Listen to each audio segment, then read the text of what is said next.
The sun is shining. It's a gorgeous night for baseball along the Ohio River. Tonight, the Reds welcome in the San Diego Padres. First of a three-game weekend set. You'll see it tonight on Fox Sports Ohio. And hi again, everyone. Alongside Chris Welsh, I'm Jim Day. What a difference a season makes for both of these two teams. Last year, both teams fighting it out for the playoffs. Bud Black, the manager for the Padres, edged out Dusty Baker for National League Manager of the Year. The Padres took their playoff push down to the final day of the season. Of course, the Reds won the National League Central Division. But both teams this year trying to get back to 500. But Reds have won 2 straight. Padres have won 6 of their last 8, Chris. Well, they really have. Jim, first I want to welcome you in the broadcast booth. I'm going to have a lot of fun in the next couple of days, certainly, and we're looking forward to that. But the series here with the Padres pits a couple of teams that are they're getting hot lately. And since the Padres have gone on this last road trip, they went through Pittsburgh, they swept the Pirates, they took 2 out of 4 from the New York Mets, and now they're trying to keep their uprising going as they come here to Cincinnati. It's a team that all of a sudden is getting on base, they're hitting the ball all over the field, and they're stealing a lot of bases like they've done all year long. Reds took 2 out of 3 from the Padres in San Diego, hoping to do at least that this weekend. Going to the Hill tonight, Bronson Arroyo looking for a rebound. We will talk number 61 when we come back on the home of the Reds, Fox Sports Ohio.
Weather this week. It continues tonight. What about the rest of the night? Here's Tim Hedrick.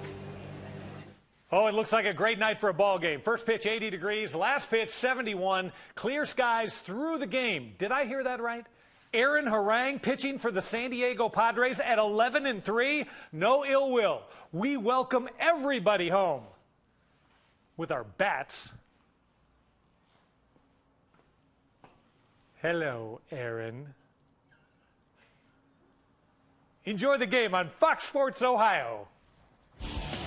It's a little different flavor each and every night with Mr. Tim Hedrick. And speaking of Aaron Harang, before the game, just moments ago, he gets an award from the Reds Community Fund. He and his wife, Jen, did so much in a Reds uniform. We'll talk about that here in just a bit, but none better person to ever wear a Reds uni than Aaron Harang. But on the hill tonight, Chris Bronson Arroyo.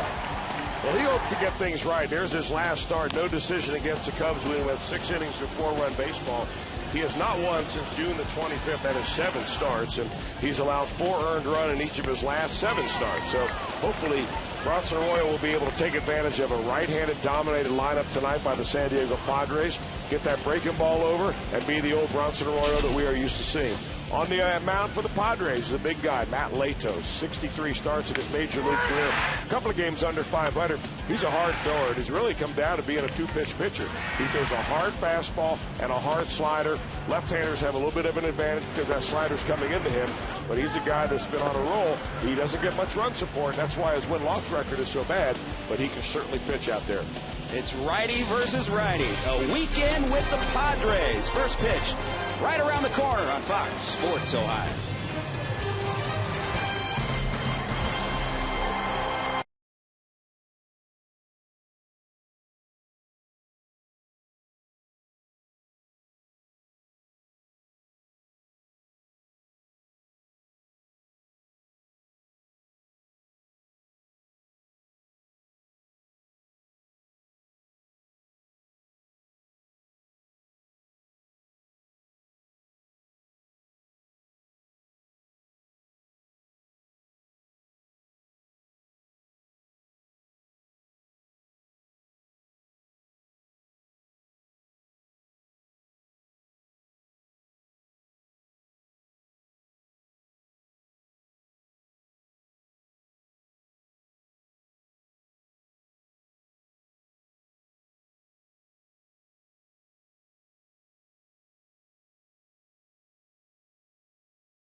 By your local Ford dealer. Ford, drive one.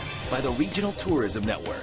Book your trip at CincinnatiUSA.com. And by Skyline Chili. Whenever you're feeling good and hungry, it's Skyline time. And here's how Bud Black will line them up tonight against the Cincinnati Reds. Will Venable will lead off. Jason Bartlett at shortstop. The middle part of the order, Maben, Guzman, and Hudson. Blake Cody will play left field. Nick Hundley, Logan Forsythe, and Matt Latos on the hill. Will Venable's already stepped in. First pitch of this game in there for a strike, and we are underway. And Chris Bronson Arroyo trying to avoid that home run bugaboo. Well, he is. He leads the league in home runs right now. 32 bombs for Bronson Arroyo. The majority of those have been solo shots, but he's a lot better when he keeps it in the yard. Even up at 1-1, Will Venable, that last name should be familiar to Reds fans. Of course, his father, Max Venable, played parts of 12 MLB seasons, 3 with the Cincinnati Reds in the mid-'80s. Teammate of mine, actually, Max Venable was the year that I played for the Reds in 1986. A very fast player, good outfielder, left-handed hitter. His son's a little bit taller, but he can scoot. In fact, as Bronson Arroyo scouts his Padre team, he's got to make sure that to keep the Bass guys off the bases, they run up and down the order. They lead the National League in stolen bases, do they? Here's a chopper down to Votto.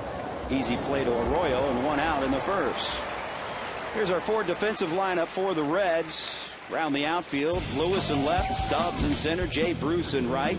Infield consisting of Todd Frazier, the rookie. Paul Janisch at shortstop tonight. Miguel Cairo back in there at second base, and Joey Votto at first base. Ryan Hannigan hanging the signs for Bronson Arroyo. Jason Bartlett steps in. Shortstop for the San Diego Padres, and he's a guy that's been around the block a little bit. Former Tampa Bay Ray. First pitch is swing and a miss. You know, Bartlett's kind of an interesting story because he's come full circle. Originally drafted by the Padres and shipped off to the Minnesota Twins and then sent down to the Tampa Bay Rays, and eventually right back here in San Diego where he started. There's another ground ball again to Votto. A little longer toss this time, but Arroyo misses the bag. It So looks like Bartlett's in there. Yeah, it looks like Bronson Arroyo is coming up a little bit gimpy on that right leg of his. I don't know whether he was spiked by Bartlett or whether he twisted his foot as he hit the bag. A little longer toss for Votto there, but again, just a little bit off. And yeah, it looked like he jammed himself a little bit. Well, you know, the problem with that play really is the fact that Joey Votto doesn't get him the ball soon enough. You want to get the ball to the pitcher before he gets to the bag. Arroyo, you see, misses the bag entirely right there, strains himself trying to get back to it. The worst possible scenario for a pitcher is you get to the bag at the same time the runner gets there, the ball gets there, and your foot's trying to find the bag. And it's a very difficult thing to do. That's why you want to get that pitcher the ball, chest high throw as soon as you can, then let him take one extra stride to get there. The fact that that ball was hit very slowly, though, really didn't give Votto much of a chance to do what he normally does, which is lead the pitcher a little bit better. Head trainer Paul Lassard out to look at him, and I don't know, just speculate. Looked like maybe that left knee jammed a little bit as he awkwardly went in there trying to find the bag with his right foot. I don't know, but this has got to be very worrisome for Dusty Baker. He's still in the dugout. Brian Price is out there, but you know, to lose your starting pitcher or potentially lose your starting pitcher here with 1 out in the first inning with a bullpen that is already, you know, teetering on a little bit of fatigue, something that you certainly don't want to see. And Arroyo's been the ultimate Iron Man for Cincinnati. I mean, you literally have to yank the ball out of his hands for him to not only go out each start, but to pitch another inning. So he'll take as much time as he needs right here.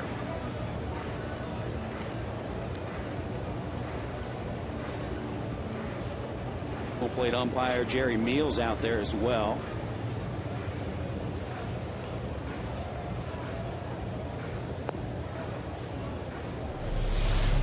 Well, here he is again. He kind of slows down, Arroyo does, and he's going to be tagged with the error on that. It looks like that it might be that right knee. You're right about that.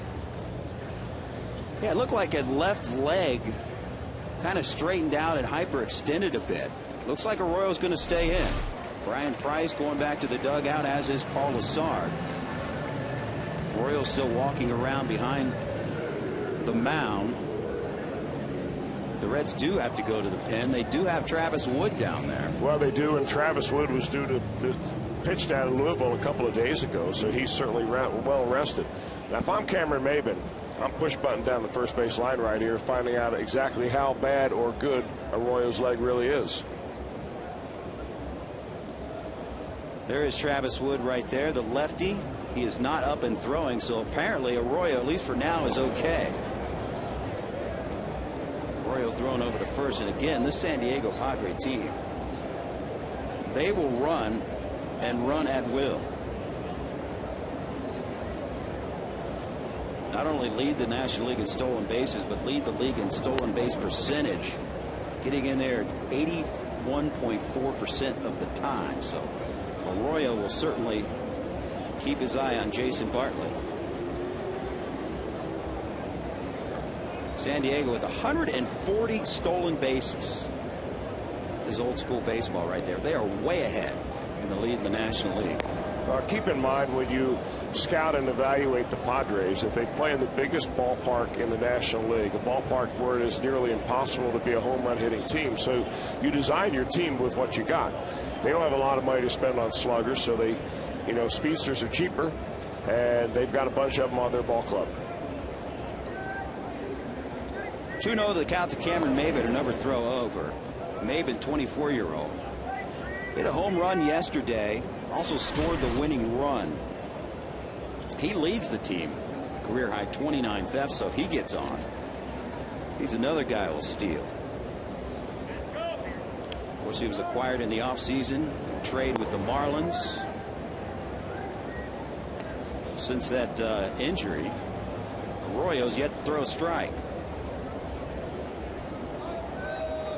3-0 the count to Maybin. We're just underway. One out, man on first.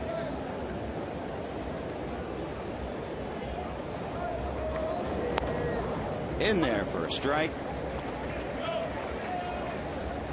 So, Chris, if you hurt your left leg as a right-handed pitcher, what's the biggest problem? Where are you going to miss if it's bothering you? Well, when you land, of course, you want to have a solid grip. You want to be able to land with a firm front side, be able to work your breaking stuff, get on top of the ball. But either leg, if you're injured as a pitcher, that's something of concern. Swung on, fouled out of play. So, Arroyo fell behind 3-0, now 3-2. I really can't tell anything wrong with his motion right now at all. I mean, that looks like typical Bronson Arroyo. Very quick to the plate, right-handed. Nice little leg lift, nice direction towards home plate, stiffens it out when he ends up on top of the baseball. And the payoff pitch. Runners going, ball 4. So Arroyo in some trouble here. By the way, they scored that Bartlett play E1, error on the pitcher. So an error, a walk, now 2 on and 1 out for Jesus Guzman, one of 3 rookies in the lineup tonight for the Padres. They really like this kid.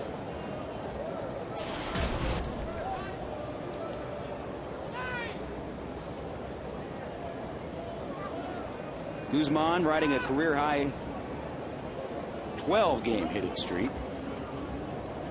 349 on the season, 5 home runs, 30 RBI. Swung on, foul. Well, a young right-handed hitter like Jesus Guzman, this is no easy task facing Bronson Arroyo. Arroyo has made a living embarrassing right-handers his whole career. A variety of changeups, curveballs, fastballs, and Guzman has come up from the minor leagues and has done real well. He's hitting nearly 350. He's shown some power. He's got some speed. But then again, facing a guy who's wily and a veteran like Arroyo is a whole different deal for a young hitter. 0-1 pitch, swung on and missed. We're even up 1-1. I said, excited about this youngster, if you call it 27 years old, a youngster. But since he joined the Padres lineup on a more consistent basis, fans, you read message boards, etc., they're giddy about this guy. Well, he's got a great on-base percentage, up around over 390. So right now he's seeing the ball very well. He's going to start seeing some breaking balls right here, too. Correction, 0-2 pitch right here. That went up high. There's the one that changes the eye level of the hitter right there. But okay, I'm going to look at one right across my nose. Now Arroyo's going to go to a different part of the strike zone. Makes a big visual adjustment for a hitter to follow. See, All-Star break, Guzman hitting 390. Only one player in the major leagues has more RBI in that span. Here's a ground ball, possible double play. 6. Nope. They will get the runner at second base for the second out of the inning, but first and third, 2 down. Well, when you go 0-2, oftentimes you see a setup pitch. Here's a setup pitch on an 0-2 pitch to Jesus Guzman. You see where Ryan Hannigan is. He likes it north. Not going to be one low and away. And that's what he does. Guzman way out on the end of the bat. That's where you get a ground ball, but it's not hit hard enough to turn a double play. You almost make too good of a pitch right there. So in steps Orlando Hudson. Missed some time recently. Left Tuesday's game in New York, what was termed as a strained right groin, chasing a ball in foul territory. But he's back in there. been battling injuries a few times this year. Been on the disabled list twice, missed 13 games back in May. Hudson steps in with a .241 average.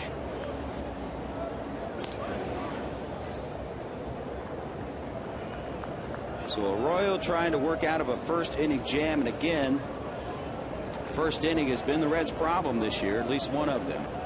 They've allowed 76 runs in the first inning, 6th most in the major leagues. Arroyo trying to avoid 77 here.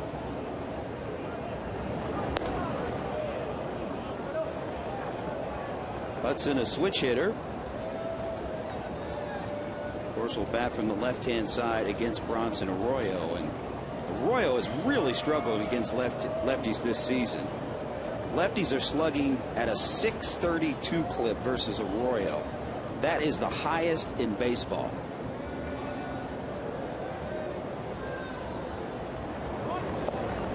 Check swing. Ball 2. A guy like Arroyo, who has a lower arm angle, is always going to struggle more against lefties and righties. But this year, it's particularly tough on Bronson because he's not been able to spot his fastball like he was last year. So the difference is immense. I mean, he won 17 games last year. He's sitting on 7 right now. And it's all about being able to command the fastball. 2-0 pitch. In there on the outside corner. 2-1 the count to Orlando Hudson. And when you're Bronson Arroyo and you don't command your fastball, it means you throw more breaking balls, and hitters that are in those counts have lefties especially see that breaking ball coming right into them. Arroyo, of course, has given up 32 home runs, most in Major League Baseball. Hudson with 3 round trippers on the season. There's another strike. And we're even up 2-2.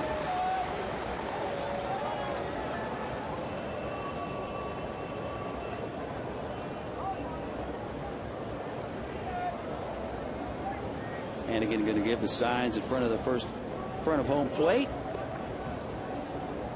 A little defensive call here.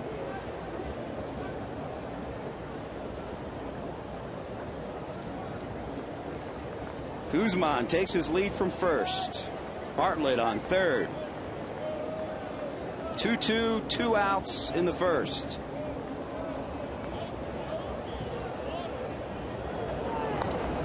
Foul back.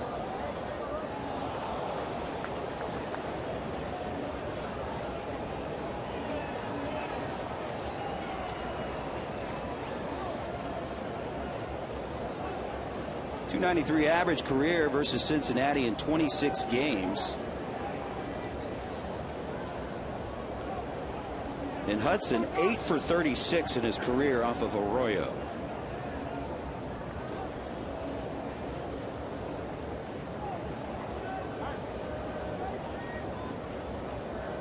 Arroyo and Hannigan couldn't get on the same page. Hudson steps out.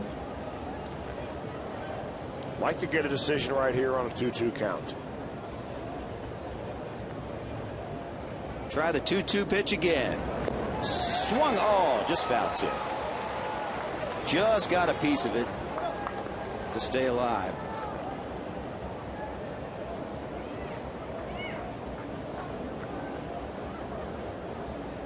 Arroyo has quality starts in just 43% of his starts this season.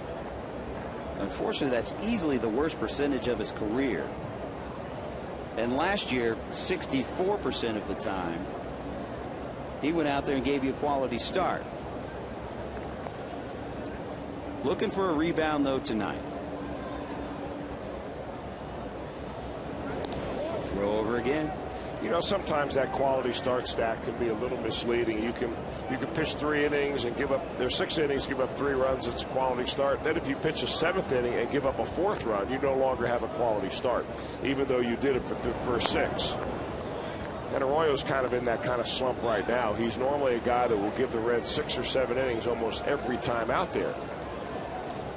Well, if you're old school, the 6 innings pitch in 3 earned runs. Pitchers back in the day, they're like, that would send me to AAA. Well, you're right about that, because there were only 8 or 9 pitchers on the pitching staff. Now they carry 12, specializing in a lot of middle relievers down there.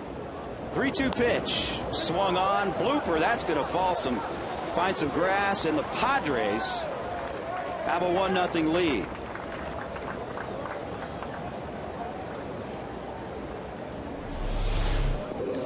Well, a pretty good battle right there between Orlando Hudson and Bronson Arroyo. Eventually, Arroyo gets a breaking ball, looks like down and in, and not a whole lot of wood on it, but just enough to get it into shallow left field. And the batter that reached via the error and to start really the second batter of the ball game is what's come around to bite the Reds. Jesus Guzman goes first to third. Well, Arroyo's already thrown 24 pitches in this first inning. And once again, the first inning bites the Reds. 77th first inning run given up by this club. Here's another rookie, Blake T-Cody. First pitch in there for a strike. That's a tough one. T-Cody. T-Cody, interestingly enough, was a teammate of Yonder Alonso at the University of Miami. He was drafted the same year Alonso was in 2008. He went in the third round of the Padres. He's more of a speedster rather than a slugger. Fouled back. So Arroyo gets ahead 0-2. That Red scouting department and the Reds pitchers probably went to Yonder before the ball game and said, all right, you know this kid. Give us a lowdown on him. How often does that happen? Well, it seems like there's a lot of kids in baseball out of the University of Miami. We've seen a lot this year, of course, with the addition of Yonder Alonso to the Red staff, the first one from Miami up here this year. Yonder Alonso, one of the hardest workers on the team. He's been working his tail off defensively. We'll talk about that later. 1-2 the count to Blake T-Cody. First and third, 2 outs.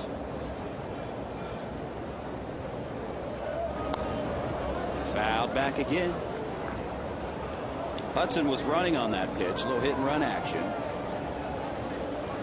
Well, I mean, as we said earlier, the top of this lineup is loaded with guys that run.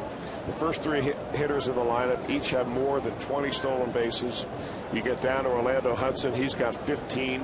So, I mean, everybody up and down the lineup does, and I would imagine that Bud Black, their manager, has given them all the green light.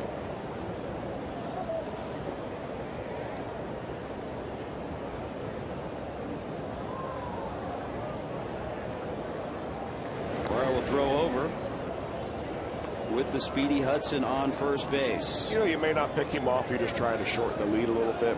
Give Ryan Hannigan a shot. Hannigan, who started off the season horrible as far as throwing runners out, has really gotten good here in the second half, mainly because the pitchers are giving him a better shot at it. That went inside. We're even up 2-2. Again, this is the decision pitch. And the reason you say that on 2-2 count with 2 outs, that you go 3-2, the runners are released, the guy hits a double, and you're guaranteed that that runner from first base is going to score. Arroyo set to deliver pitch number 30 of the inning. Inside, and he goes full. Speaking of Hannigan, he's throwing runners out at a 36% clip, 15 of 42. National League average is 27%. So the Reds pretty good in that department. 3-2 pitch. Strike 3 called, and Arroyo gets out of trouble, but he does give up a run. Padres 1, Reds nothing. Reds coming to bat.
And here's how Dusty Baker will line them up. Fred Lewis will lead off and play left. Paul Janisch in the 2-hole. Middle part of the order, Votto, Bruce, and Cairo. Drew Stubbs in center field. Ryan Hannigan, Todd Frazier, Bronson Arroyo in the 9 spot. And Chris, 23-year-old Matt Latos, our Farmers Insurance report card. Here's a guy that stormed on the scene last year. Not as great results so far this year. Well, he was only 22 years old last year already. Latos, his 3rd year in the major leagues. Here's what he's done this season, 6-11, but mainly because the Padres simply do not score runs for him when he gets out there. That's an awfully good earned run average for a guy that is 5 games under 500. You see where he ranks as far as run support. And after a while, you know, if your team doesn't score for you, it begins to get into your head a little bit. You go out there trying to throw a shutout. Awfully hard to do, even in San Diego. But this kid has got plenty of talent. Fastball in the mid-90s, a hard slider. He can run that fastball north and south. And he's aiming for the Reds tonight. Fred Lewis, 250 average, 3 home runs, 18 RBI. Latos burst onto the scene last season. 14-10 record, a 2.92 ERA. But he struggled out of the gate. 0-4 record and a 4.98 ERA in his first 4 starts. But since then, 1 game under 500, 6-7, but 3.65 ERA since then. How much, Chris Welsh, is the scouting report catching up with a second-year pitcher? You know, I'm not so sure it's a scouting report as much as just being a second-year pitcher. I mean, the grind of a major league season for the first time in your major league career. I mean, he goes out last year and he throws 184 innings, way more than he ever threw in the minor leagues, way more than he ever did before he was signed by the Padres. They got him out of Broward Community College in Miami, Florida. So it's more or less of realizing what a grind it is to pitch every 5th day, you know, for 30 times. 2-2 the count to Fred Lewis. Your home plate umpire tonight, Jerry Meals. What can you tell us about Jerry? Jerry Meals, 14-year veteran in the major leagues. His number is 62.57. 2-2 pitch. Outside. Go full 3-2. And of course, Jerry Meals, unfortunately, it's one of those situations where an incident will follow you and might follow him the rest of his career. That play at the plate in Atlanta where he called the runner safe in an extra inning game as Fred Lewis goes down on strikes. I think that was a 19-inning game between the Pittsburgh Pirates and the Atlanta Braves, and the play clearly called the wrong way by Meals, and it's really a shame that an umpire has to live with that. I mean, here he's been a guy who's been around for 14 years. He's umpired in an all-star game. He's umpired in a couple of division series. He umpired the 20 strikeout game that Kerry Wood had years ago, and he's a good umpire by most observers. He's a very good umpire, but you know, sometimes your eyes see something, your brain says something else, and your mouth says maybe something you didn't mean to say. And unfortunately, there's no replay for that particular type of play, and it did cost the Pirates a win, there's no doubt. Here's Paul Janisch, 228 hitting. Outside. They're even up 1-1. Of course, Jerry Meals, a Buckeye. Not only does he reside in Ohio, but a 1979 graduate of Salem High School up in Northeast Ohio. And you just got to feel for a guy when a situation like that happens. Yeah, but you do, you know, Jim, but I would imagine that he's probably relieved to know that the Pirates aren't 1 game out of first place right now. I mean, they're 10 games back. Yeah. So they can look back and they say, well, we lost that game in Atlanta because Jerry Meals made a bad call. They would have lost the game, but they may have gone on and lost it later in the ball game. But, you know, they're 10 games back. They've got to explain the other 9. There's a ball into the air to the right side, and Guzman runs out of room. We've talked about that incident really several times, but the way that Clint Hurdle handled that was with such class, and his team will follow the lead of a manager in that way. He didn't come out griping about Meals. It didn't go ballistic on him and end up being suspended because he pushed him or bumped him. You know, it was a bad call. He realized it, and they moved on with their season, and that's really the way it ought to be. And here's the play we're talking about, Chris. And Meals thought that the swipe tag missed him.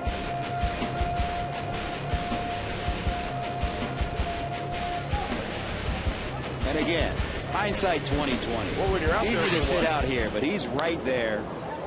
The unfortunate thing is the runner initially didn't make it to home plate. Yeah. What was that, the 19th inning? 19th inning. You know, you got to figure at that time that he's already called at least 500 pitches, balls and strikes. And they don't get a break. Sliders. Absolutely not. And that's just kind of the way things goes. 2-2 pitch to Giannis up high, and he goes full. You just better not mess up tonight against our Reds, that's all. C.B. Buckner down at first base. Dan Iasonia. Second base, your third base umpire is Dale Scott. 3-2 pitch to Giannis. Foul back. Giannis still seeking that first home run of the season. What better time than tonight?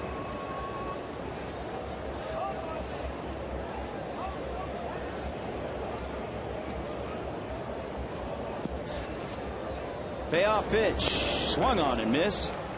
Latos has struck out the first two of this game. Here's your Ford defensive lineup.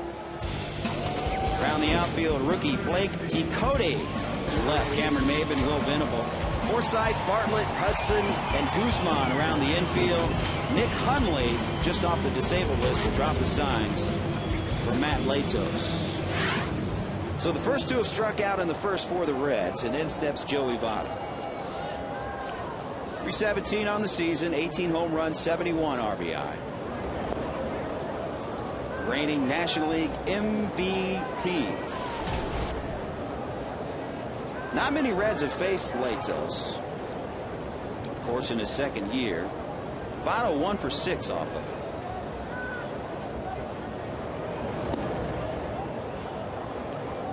Don't think Joey liked that call right there. You know when Joey just does the calm look back, or when he puts his head down and starts adjusting the dirt, that he doesn't like the call. Yeah, you know, you can envision him as the dad, giving the kid the hairy eyeball. Bounces that one up. Won't have to say a thing. Yeah. Won't have to threaten, take the belt off or anything else. Just the hairy eyeball. He will rarely show up an umpire, but many times we've seen him put his head down, adjust the dirt, but his lips are flapping, and he's certainly talking. That one bounces again, so we're even up 2-2.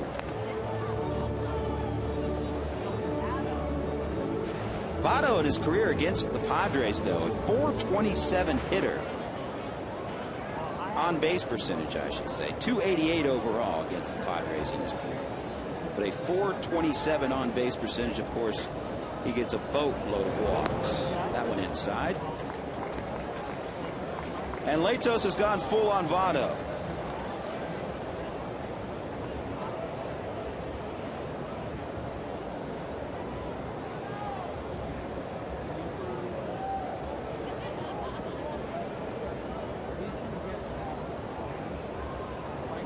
Orlando Hudson shaded way over towards first base. They don't have the ultimate shift on for Votto here, but they're certainly giving him the middle of the field. Now, what Votto normally does, fly balls to left, ground balls to right. Ground ball to shortstop, Bartlett. And the Reds are down 1-2-3. Padres with a 1-run lead at GABP.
serious injuries. First inning, Bronson Arroyo missing the bag on a play on a toss from Joey Votto, and it looked like he hyperextended that left leg a bit. Good to go? Well, he got through the first, giving up 1 run. We'll see how he does the rest of the way. Call 1-800-ELK, Ohio. Leading off for the Padres, Nick Hundley, just activated off of the disabled list. Been on the DL since July 8th with the right elbow strain. The 27-year-old been rehabbing at AA San Antonio. And I guess the numbers don't matter. They just wanted to get him healthy. Since August 3rd, hit only 174 his rehab stint. 222 hitter. 3 home runs, 15 RBI in 45 games this season. 2 for 5 off of Bronson Arroyo in his career. You like sitting here at this ballpark, and who doesn't? 333 hitter at Great American Ballpark. There's a drive. Deep left center field. And that is gone. So Nick Hundley, straight off the disabled list, his first at bat, a long ball, the 33rd home run given up by Bronson Arroyo this year. It's a solo shot, but the Padres take a 2-0 lead. I got to figure that this was a setup pitch for Arroyo. He was going to really get Hundley out on the next one. Wanted it down and away, and it's all about the location of that fastball. Now, look at the movement. That two-seamer started outside. It came right back over the center of the plate. Like to have that one back.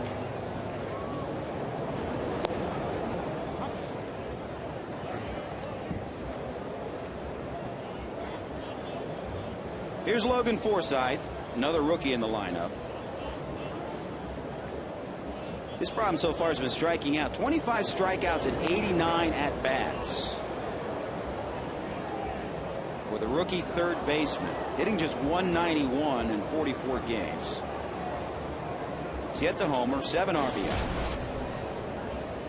Facing Bronson Arroyo for the first time. 0-2 pitch. And there's a line drive into left field for a base hit. So now the question, Chris, is Arroyo hurting?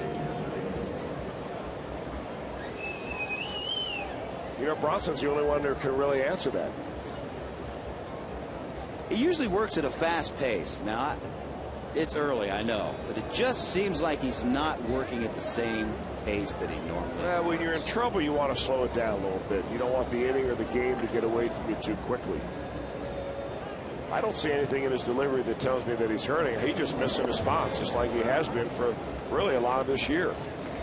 I mean, he's had 3 things that have been wrong with him overall in the last year or so. One, he's had a bad back, so bad that he came home one time during a road trip when the Reds were in Philly to have an epidural.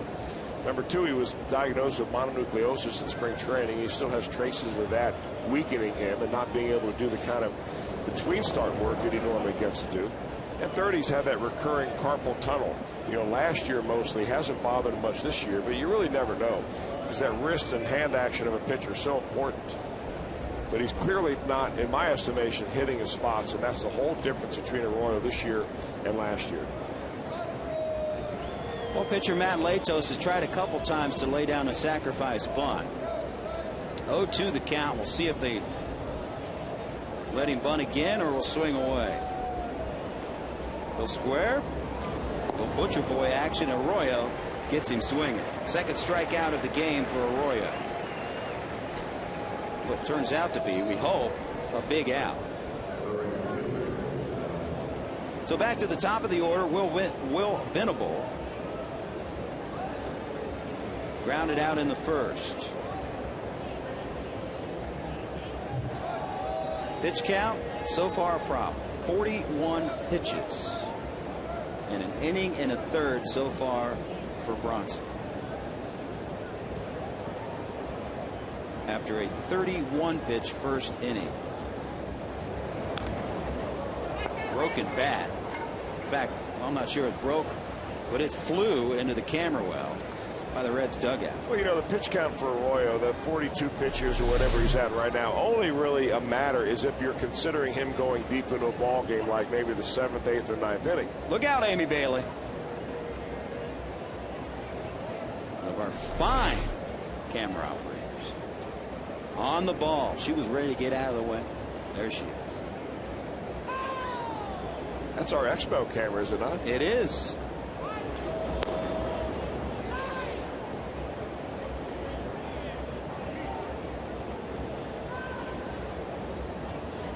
Will Venable. You know what they say when they send you down to AAA? It's a wake-up call. But briefly sent him down to AAA when he was hitting only .224 before that. Past 16 games, .392 clipped. I'd say that's a wake-up call. Runner's going, throw down to second base, and he's in there.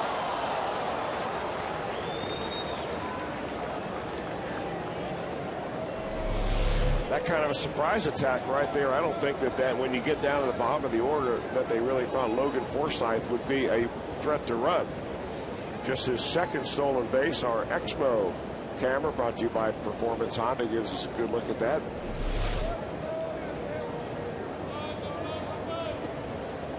So now runner on second base, 1 out. Righty versus lefty. Venable trying to bring in the third run for the Padres. That went in for a strike.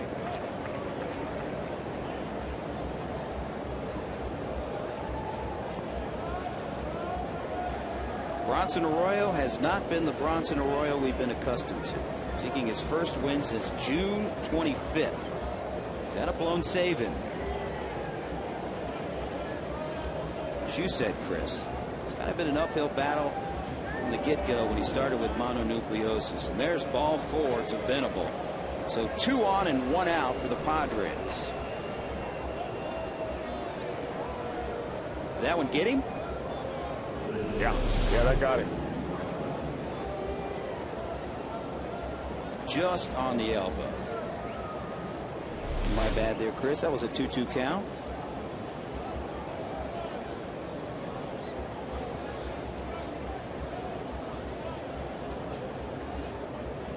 In steps Jason Bartlett. He reached on that air in the first inning and scored the Padres' first run. The RBI single by Orlando Hudson. With 1 out and 2 on, Arroyo needs some damage control again. Well, a good ground ball double play candidate right here. Bartlett hits the ball on the ground a lot. He runs average or slightly above average. He's hitting a lot of double plays, and Arroyo just really needs to concentrate on keeping that ball down around the knees. Bartlett has struck out 70 times this year. And this Padre team will strike out.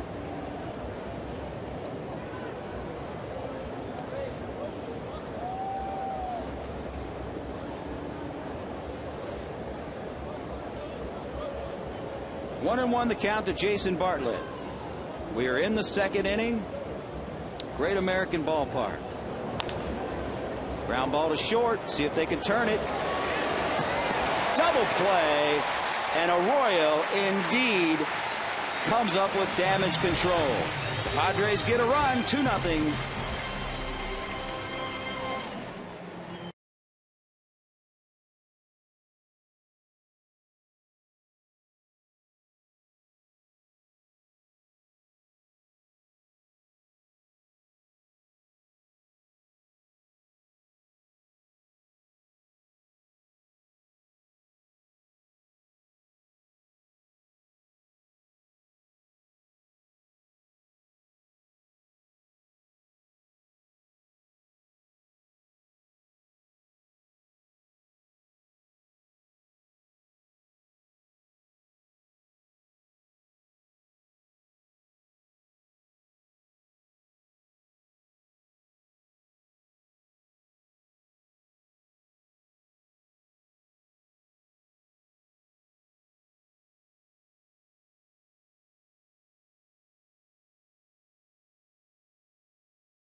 There's a story about Hall of Famer Yogi Berra. It's the subject of Boys in the Hall this Sunday at 6:30 here on Fox Sports Ohio. It's only on foxsportsohio.com, presented by 1-800-SAFE-AUTO and safeauto.com. Padres with a 2-0 lead as we move to the bottom of the second inning. It'll be Bruce, Cairo, and Stubbs for the Reds. First pitch swinging as Bruce fouls it back. Bruce, a streaky hitter, as you know, coming off of a very good series against the Mets. Reds, of course, split that 4-game set, winning the last 2 games, but 2 home runs, 6 RBI in that series, and let's hope it continues. Seeking his first hit in his career off of Latos, 0 for 3. Last 10 games, .303 average. 1-2 the count to Jay Bruce. So I'm eating breakfast today. And who taps me on the shoulder? Jay Bruce, one of the fine establishments here in the tri-state area. What did he cook for you? He didn't cook anything for me. I was at a restaurant. Oh. Don't start any rumors.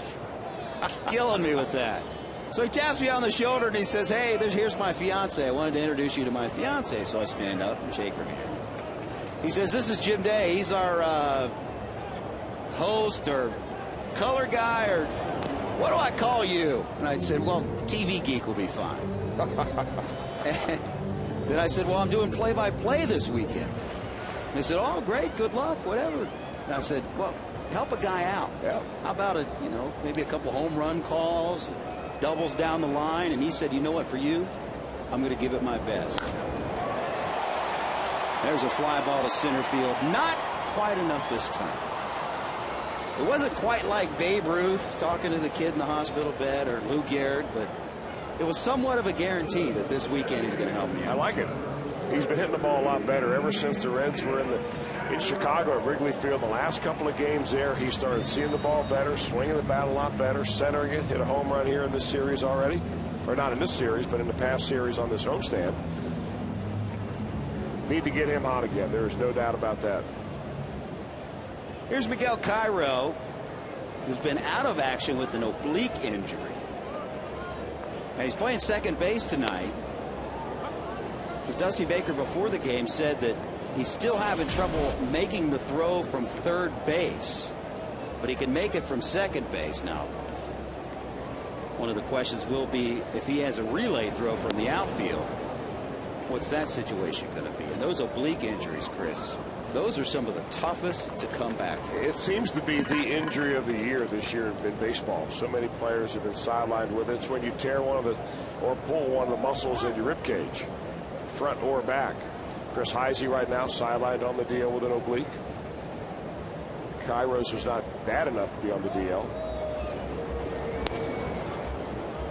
That went outside. 1-2 the count to Miguel Cairo. 267 hitter, 5 home runs, 25 RBI. Latos beginning to heat it up a little bit. First inning 91 to 93 with the fastball. That last one to Cairo at 96. This young kid can get it up there in a hurry. Cairo has never faced Latos. That one outside, even up 2-2.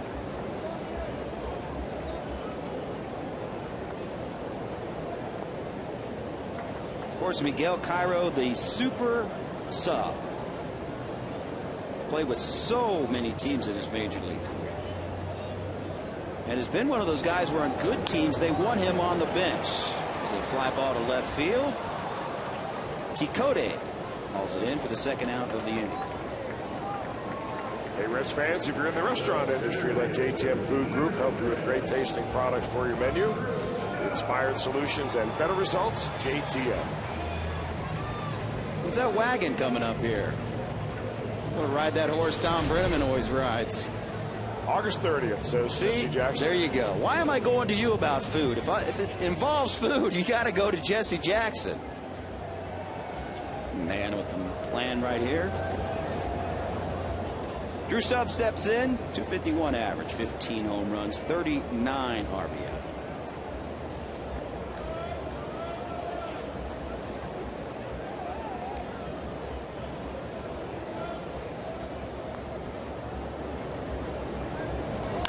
Swung on, chopper down to third.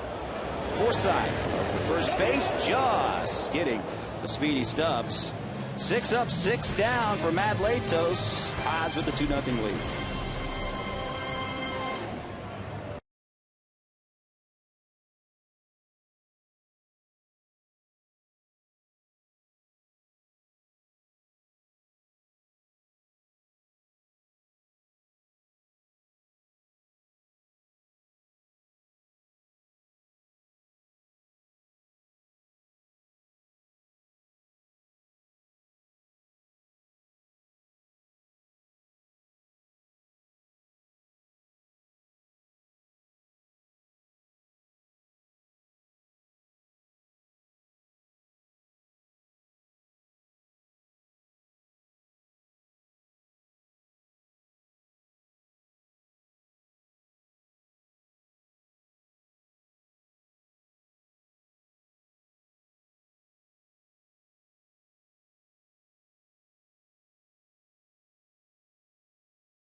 To run, and they almost have to run, and they've been scoring some runs lately uncharacteristic of them, and so we got to slow them down, make them earn it, keep a distinct eye on them, and they've always had good pitching, so most games tend to be low-scoring games, and so like I said, this is almost synonymous to like playing September call-ups up in August, and these guys are dangerous because you don't know them.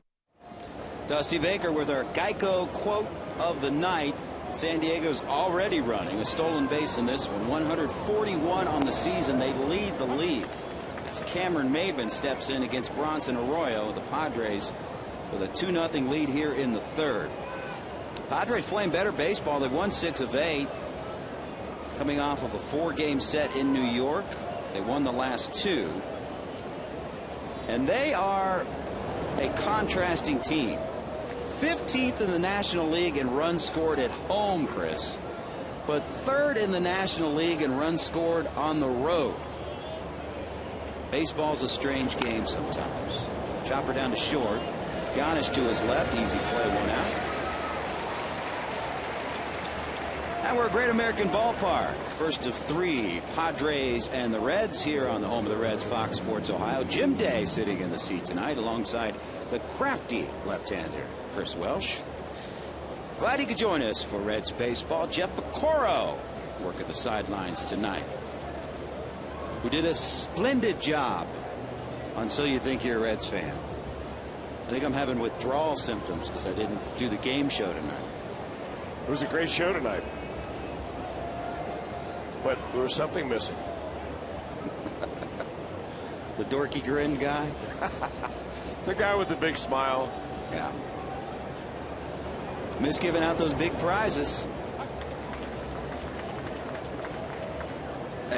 A set of tickets was won today. Yeah, we still put in that budget request to give away a car. We're still waiting on word back from that one. Haven't heard. But perhaps we'll give away a Toyota tonight.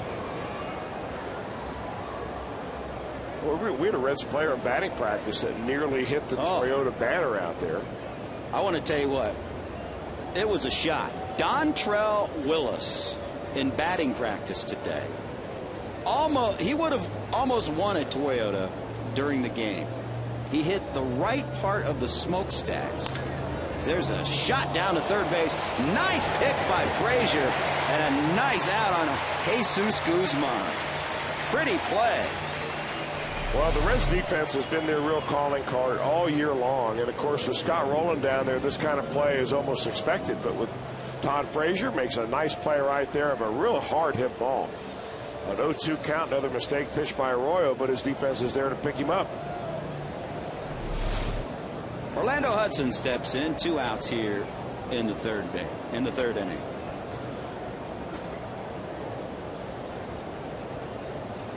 Hudson got the scoring underway in this one. RBI single in the first. First pitch from Arroyo. Ball 1. Dontrell hit just below that PNC out there, just at the bottom of it, and something actually crashed down. I don't know what he right broke there, out maybe there. That light may have been broken. Something crashed down. It was a shot. It was hit off of Mark Berry, and when you hit it in BP, I don't know, what do they throw it at BP? 50 miles per hour, 60 miles per hour, something like that? About that. This guy, first of all, is a very large man. Second of all, a great athlete and one of the best hitting pitchers I've ever seen.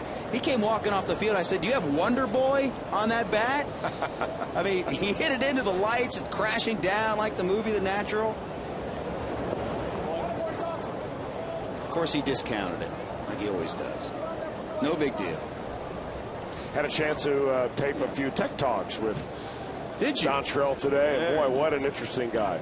Very He knows a little bit about the art of pitching, too. There's a foul ball left side. Sam LeCure was joking in the dugout. He said, "We're going to take your meal money to pay for that light you just broke out there." And Dontrell said, "I am not Joey Votto. I am not Jay Bruce. I do not have the big contract. I need my meal money." He is a wonderful guy. A burst of energy. Just infuses energy on a daily basis. And Brandon Phillips said he met his match. Brandon thought he talked a lot till Dontrell got here. How about both of them on the bench now at the same time? Oh, that's true. Just joining us, Brandon Phillips again will miss his third game with a elbow contusion after getting beamed. Ground ball under the glove of Arroyo, and it gets into center field for a base hit. So Hudson, second hit of the game. And Arroyo, the reigning Gold Glove winner from the pitcher slot, just missed it. Well, as a pitcher, that ball gets on you so quickly. Sometimes you throw your glove down, the ball finds the glove. Other times it goes right under it. So 2 outs and 1 on. Blake T. Cody steps in. He was Arroyo's first strikeout victim of the night in the first. Left-handed batter. Arroyo will throw over to first. You know who Bronson Arroyo's named after? I'll just take a wild guess. Charles Bronson. Nice. Nicely done. Wow. Named after Charles Bronson. I knew I should have gotten onto the game show line today. I could use one of those keychains. There's a ground ball to Cairo. Easy play for him. And Arroyo, a scoreless third. Go to the bottom of the third. 2-0 Padres.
who currently owns a 2011 Camry Hybrid, will win this beautiful new Tundra on display here at Great American Ballpark. Register for your chance to win at an upcoming game by seeing your Cincinnati and Northern Kentucky Toyota dealers. And if only the D train could hit. Many fans ask me, is anyone going to win the Toyota? And I said, yes, they're going to win the Toyota. Votto sent one through the smokestacks. And again, Dontrell hit just to the right of that sign in batting practice. It was a majestic shot.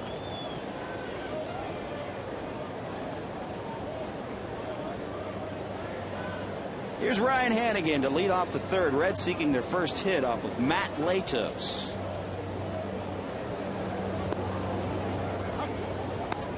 Went in there for a strike. We're even up 1-1. Talked about the Padres, a contrasting team, home and road. They're 7 games under 500 at home, but even up 30-30 on the road. Go figure. Fouled back.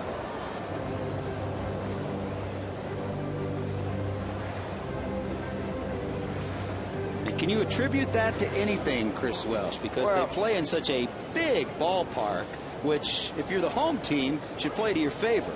Well, if you listen to Dusty Baker's comments about the Padres, he's right on it. I mean, they run a lot because they have to run a lot. They've got a low payroll, number one. Sluggers cost you way more than fast, speedy young guys do, and they're forced to do whatever they can to manufacture runs. And they've been really struggling offensively nearly all year long. But as Tony Gwynn, their color announcer, told me before the ball game tonight, on this road trip, all of a sudden they're using all parts of the field.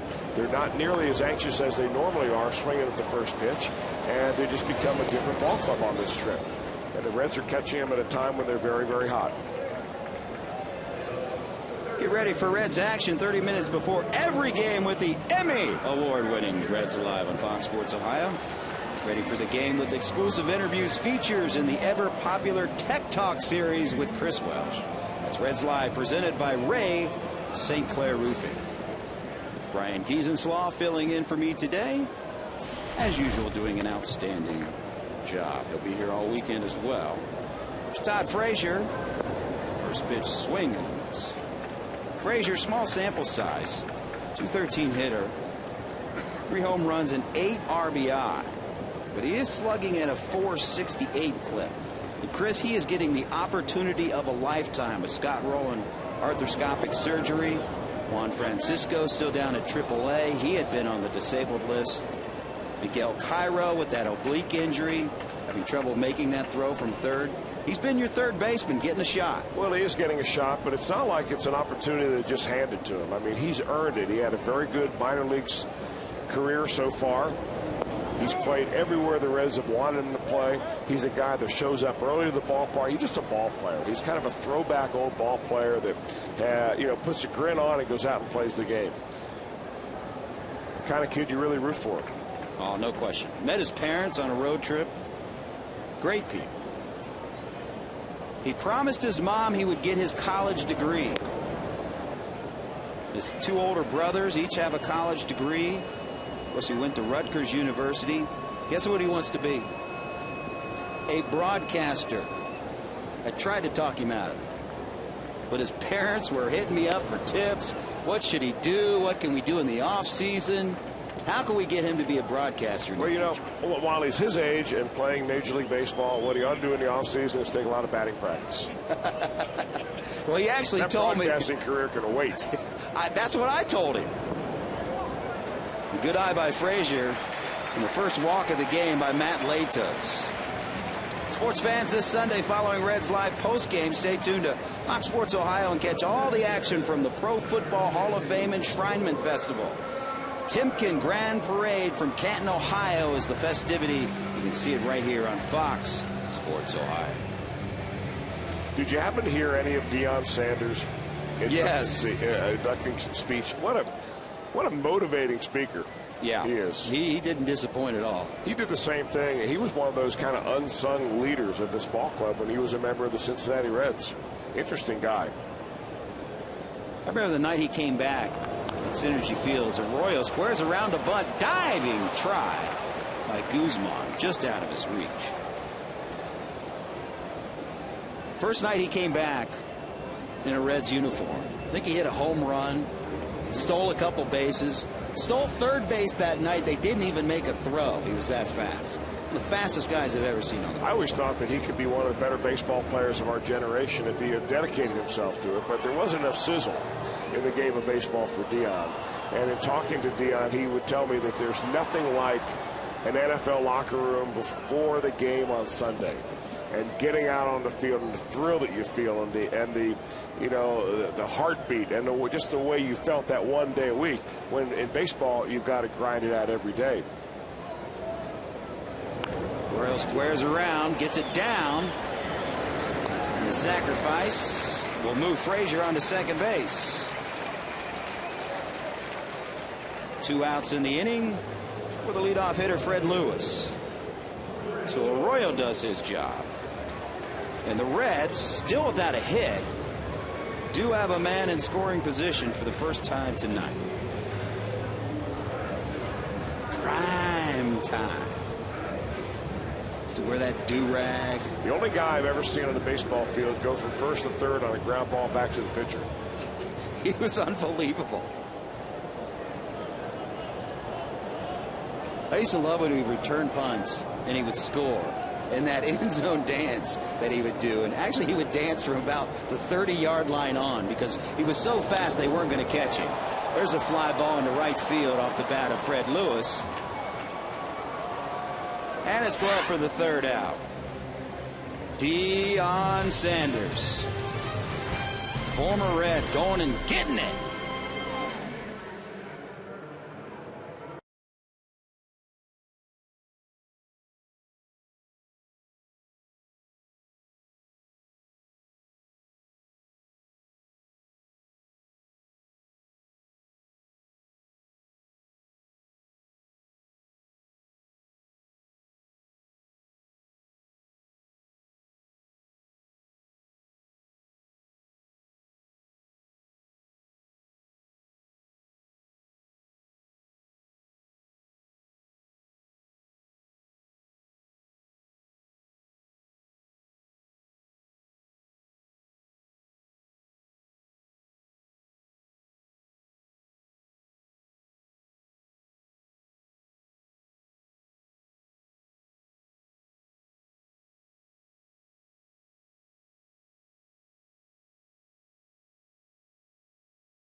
JTM Food Group, proudly serving America's restaurants, schools, retailers, and our military around the world. JTM Food Group. By your Cincinnati and Northern Kentucky Toyota dealers. For a dealer near you, visit buyatoyota.com. By Geico. 15 minutes could save you 15% or more on car insurance. Visit us at geico.com or call 1-800-947-AUTO. And by Pepsi Max. Go to 2012springbaseball.com for a chance to win a trip for you and 9 friends. Time now for our AT&T trivia question of this night. Who are the only 2 Reds rookies to hit 3 home runs in a game? Reds rookies to hit 3 home runs in a game. Think that one over. See, I'm used to that game show where we give them choices, multiple choice. There'll be no multiple choice up here. Playing it the hard way. Love multiple choice questions. There were 4 of them in school. At least got a 25% chance of guessing that bad boy. Well, you know how you guess on those multiple choices, don't you? No. You take your 4 fingers and you bang them against the desk, and the finger that hurts the most, that's the one. That's your answer. Wow. Sounds like something Cowboy would do on the trivia on the radio side. I think he did it on the SAT. I did it that way. Did you? Yeah. That St. X education? That got me into South Florida. Nick Hundley. Just kidding, kids. Now, don't you dare do that. Yeah, we're setting a terrific example. Nick Hundley, home run in the second inning. It was a solo shot. 1-2 the count on Hundley. Ground ball, that'll reach center field. Base hit. So Hundley 2 for 2 off of Arroyo. That'll bring up Logan Forsythe, the rookie. He singled in the first. And Comley stole second base. You know, I had a contestant on that, so you think you're a Reds fan, who was a neighbor, lived 2 doors down from Bronson Arroyo. And I asked her, you know, he's a rock and roll guy, plays guitar, etc. Loud music ever come out of that place? She said, she hesitated. From time to time. Woo, close play over at first base. But that's all right. Loud music comes out of my place still from time to time. And I'm 45. Never too old to rock out the tunes, Chris Love. Why not? Curveball drops in there for a strike.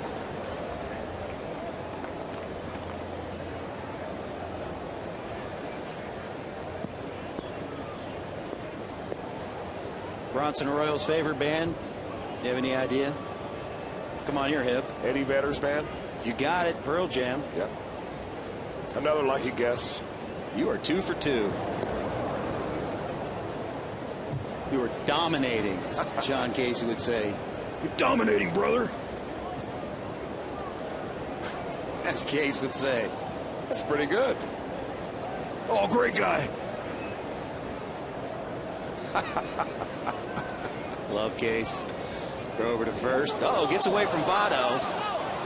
And Hundley will get to second base. You know, I really don't understand that, to be honest with you. I know you're throwing over to keep Hundley close, but the chances of a stolen base here are nil. What you're trying to do is maybe get him closer for a hit and run play.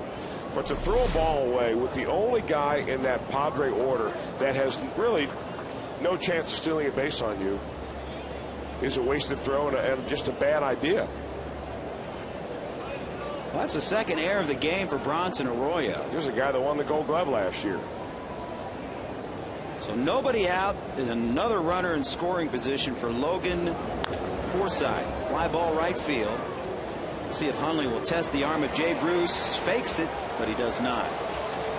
This play by Jay Bruce, first out of the inning.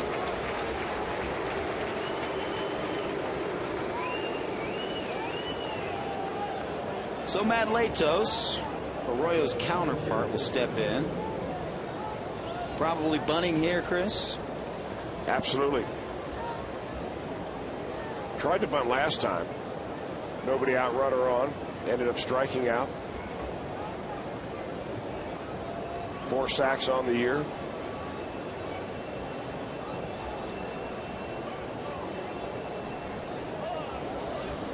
Frazier's got to play back deep with the runner on second base. Votto will be charging from first.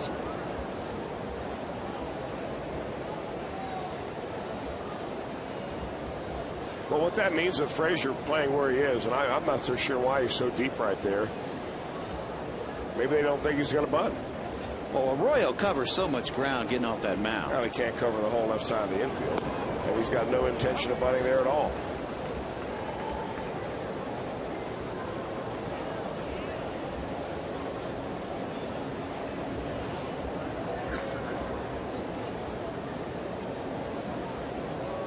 Won the count to Matt Latos.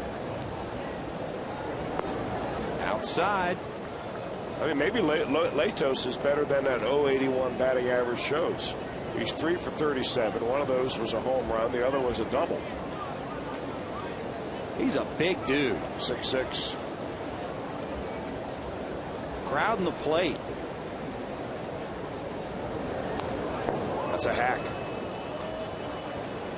Some long arms, and he crowds the plate. I think a guy would step back a little bit, but pretty good hack. 86 right down the can. You take a hack at that too.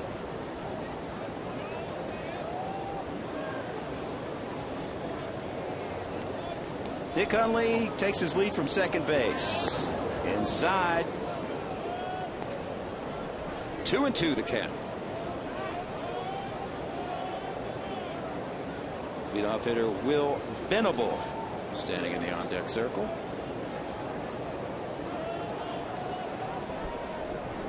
Pitch number 75 on the night for Arroyo, and it's fouled back.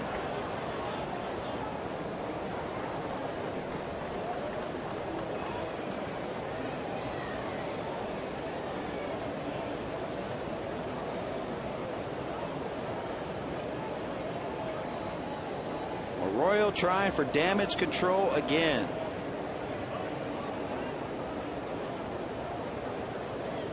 Got what he likes. And the 2-2 pitch. Strike three called. Third strikeout of the night for Arroyo.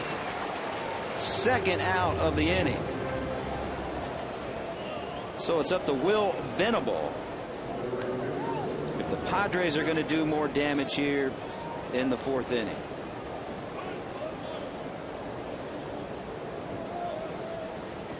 Venable, good athlete. Played both baseball and basketball at Princeton University. He's a smart guy. Ivy League.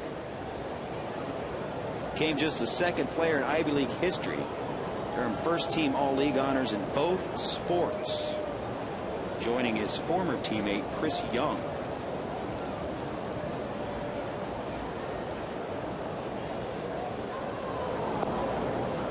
First pitch inside.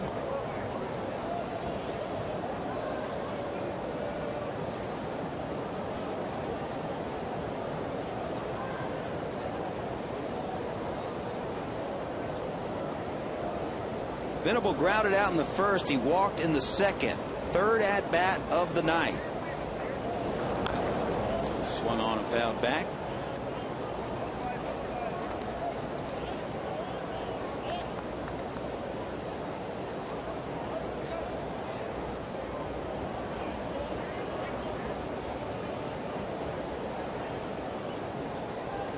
.381 hitter at Great American Ballpark in his career coming in.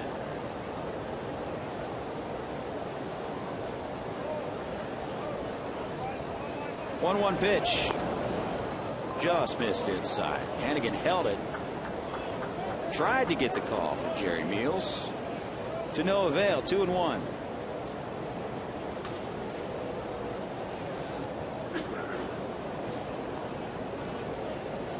Lefty, you working on a cold over there? Oh, I'm working on getting rid of one.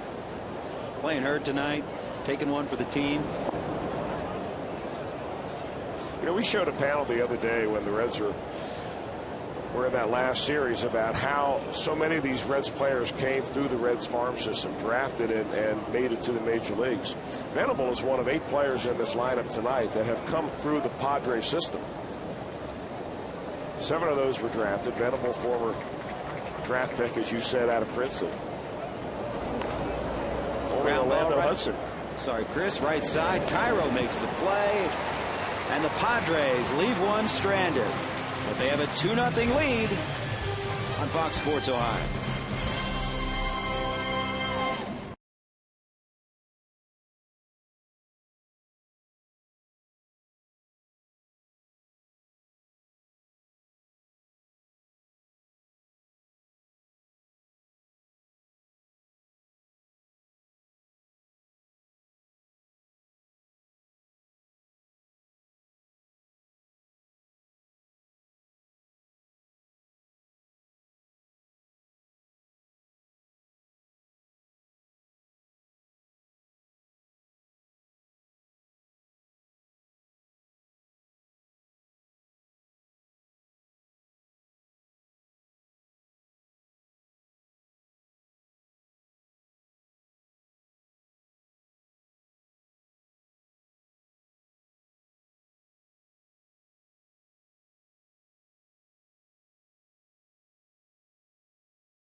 Station East Coast subs. Find a Penn Station location near the Reds fan zone and behind section 413. Enjoy all the baseball action while eating at Penn Station's signature sub and authentic fresh cut fries. Yummy. To see your Reds, call 513-381-REDS or visit reds.com.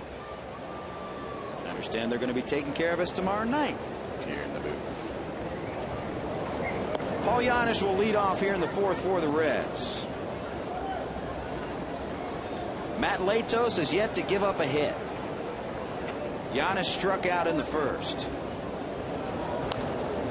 Foul back just above.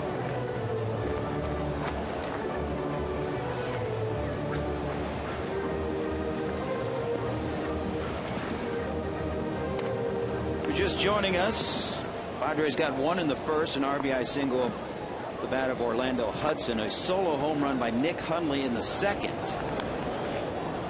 Jim Day sitting in the chair tonight alongside Chris Welch. So glad he could join us for Reds baseball. And on a daily basis, I get to meet all these MLB stars, and you kind of get immune to it. Never immune sitting next to you, Chris Welch. It's an honor as always. My pleasure, Jim. I've been looking forward to this day. You finally getting a shot to do some play-by-play, and well, there you know. I know you're excited about it. The whole crew is. Desperation is sunk in. No, don't downplay it, really.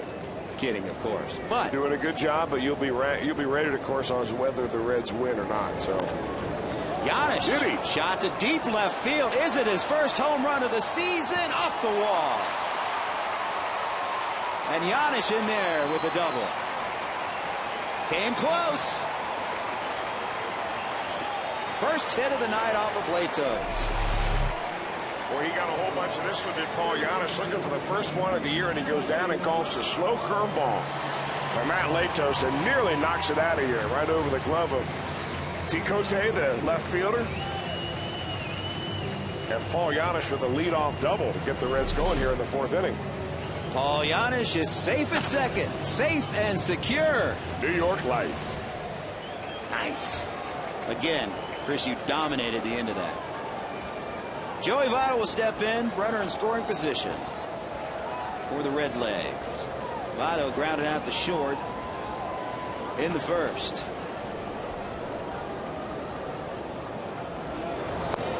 First pitch in there for a strike.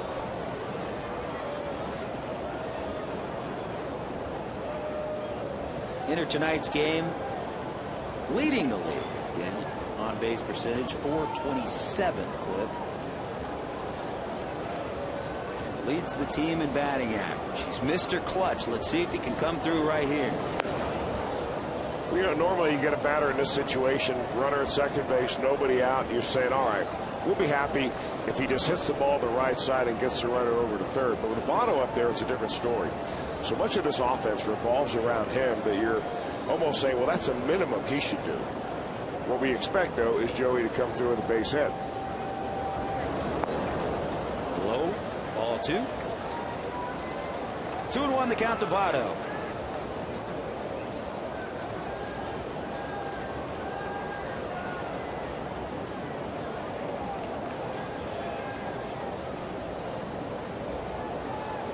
Runners in scoring position off the charts, .429 average. Swing and a miss. And that average with runners in scoring position continues to lead the National League. And he is way ahead of the second man, Dexter Fowler. I mean, miles ahead.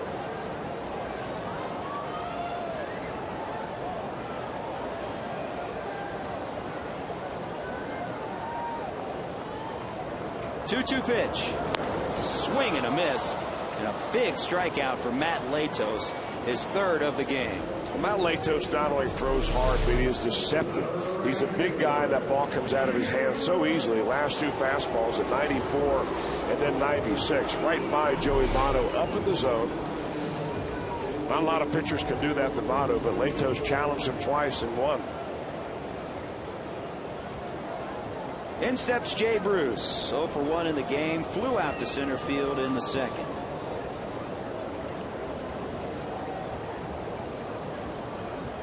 Latos from the stretch. Down low ball.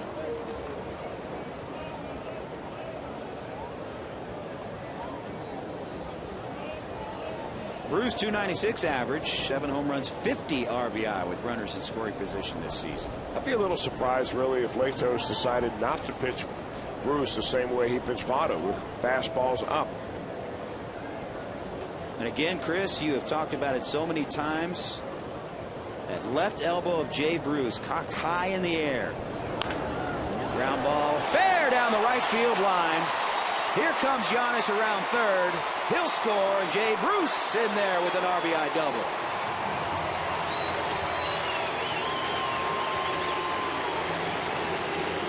Well, Joey Votto and Jay Bruce, best of buddies. What one guy cannot do, his buddy will pick him up. So Jay Bruce gets a fastball up, but he's ready for it. Up by about waist high, and he rips it right down the first base line. Man, he is seeing the ball well right now. That scores Giannis. Bruce changes places with him, and the Reds are on the board. RBI number 70 on the season for Jay Bruce. 23rd double of the year for the Beaumont Bomber. So in steps Miguel Cairo. Bruce sitting out there at second. 1 out. Check swing. He went around.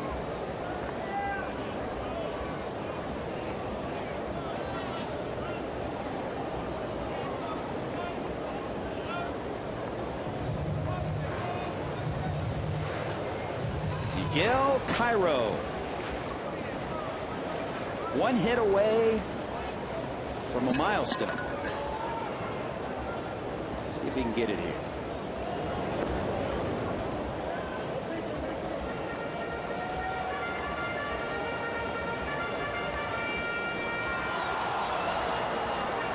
Good numbers for him with runners in scoring position. We'll take a 350 average.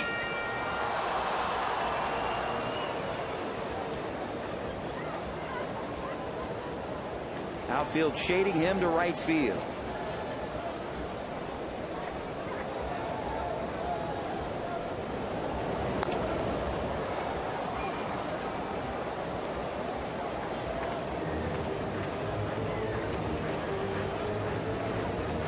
You see Cameron Maben. Out in center field, shading him to right field. It's Cairo, one of the players on the Reds roster with that good inside-out swing. Well, he doesn't really try to do too much with any one pitch.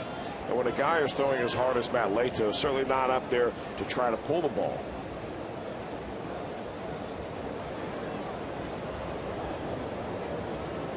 One-two pitch. Outside, we're even up 2-2.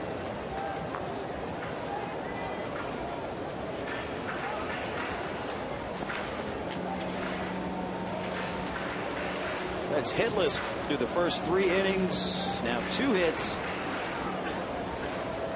here in the 4th. Double by Giannis, double by Bruce. Reds within a run. 2-2 pitch. Foul back.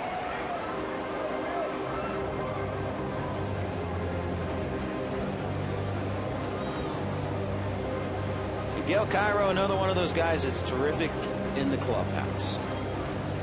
It's a guy that's moved around so many times in his career and finally rewarded before this season with a 2-year contract. Well, he's been rewarded before with championship rings, and that's one reason why he was so attractive to the Reds. Get a guy in here that knows how to prepare to win, just not knowing how to prepare to play. Foul ball. And you can really see it if you come out early in the ballpark. You know, what you see in the game is one thing, but what you see in the game is the product of what goes on at 2:30 or 3 o'clock in the afternoon when he's out here early in the day working with a player, maybe on hitting, maybe working with him on some defensive skills. He's out there every day taking ground balls at third, sometimes second. If you need a bunt down, he can get you a bunt down. Need a fly ball to score a run from third, he's usually the guy that can do that. He can play all over the infield. Did he go? He did. Latos second strikeout of the inning. And now with 2 outs, here comes Drew Stubbs. Stubbs grounded out to third in the second.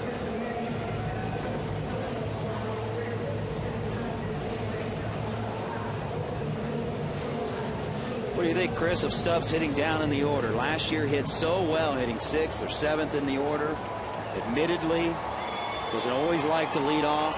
Seems much more comfortable when he hits down in the order. Well, if the team wins and he's in the leadoff spot, he doesn't feel the pressure. But when the team's not scoring runs and he's in the leadoff spot and he's not getting on base, that's when the pressure begins to build. And he takes it upon himself. I mean, he takes this game very seriously. He knows he strikes out a lot. He knows that he wants to correct that. He knows he doesn't lay down enough bunts, and he's working on that. Certainly has been working on the bunting, and it has improved as the year has gone on. We've certainly seen that.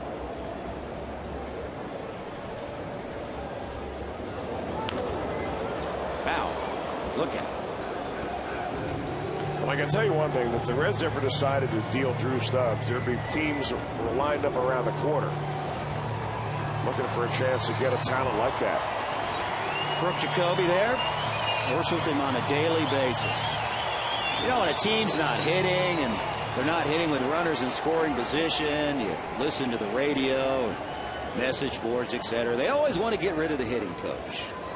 The hitting coach cannot go out and hit for him. Brooke Jacoby, one of the hardest workers I've ever been around.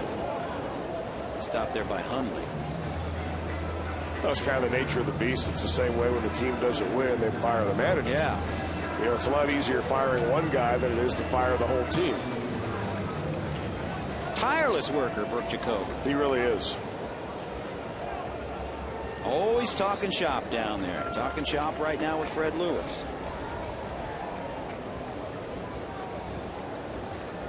Man on second, 2 outs. 2-1 the count. Foul back. And by the way, congratulations, Dusty Baker. We talked about it yesterday, but won his 300th game with the Reds on Thursday. And joined some elite company.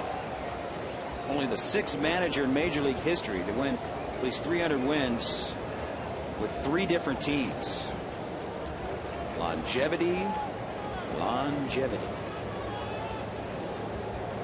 2-2 pitch. Fly ball, right field. Easy play for Venable.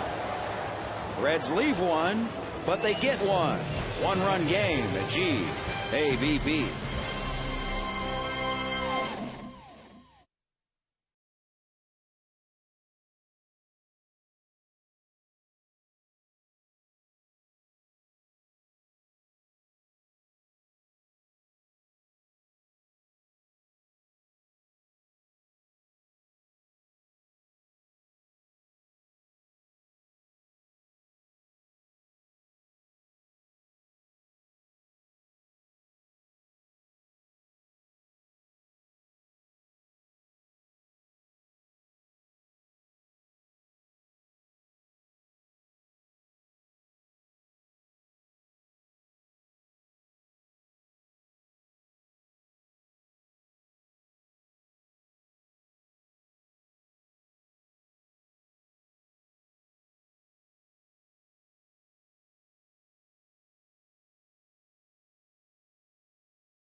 In the Hall, the personal stories of baseball's greatest legends.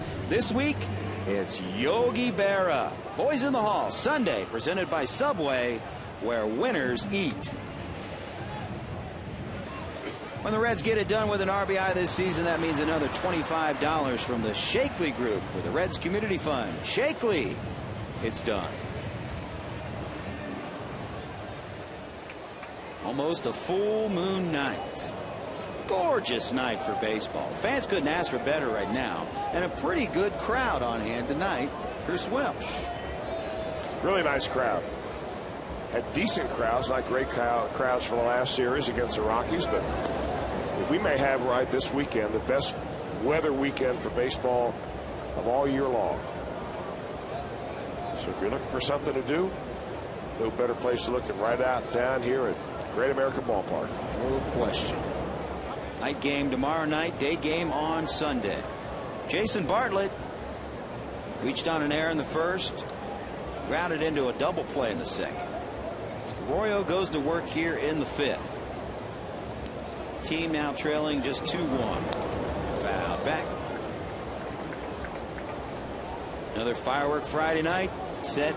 Tonight it's the Sweet Life Fireworks Show. Soundtrack of themes from kids' TV shows and movies, Chris Welsh. I know you're big on that.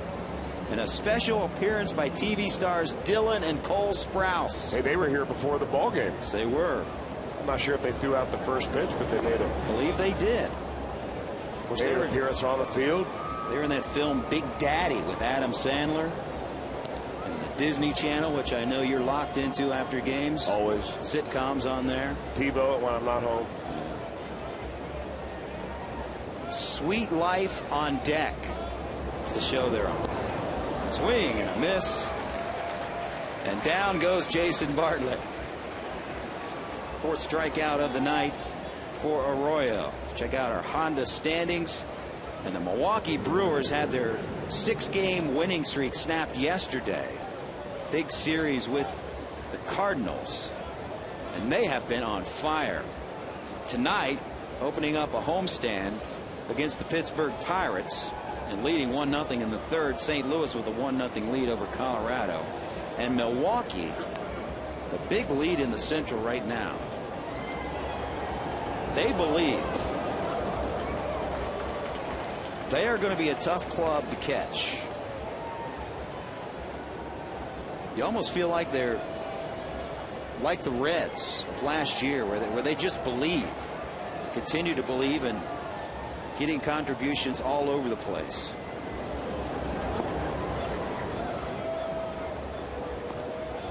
One and one the count to Cameron Maben.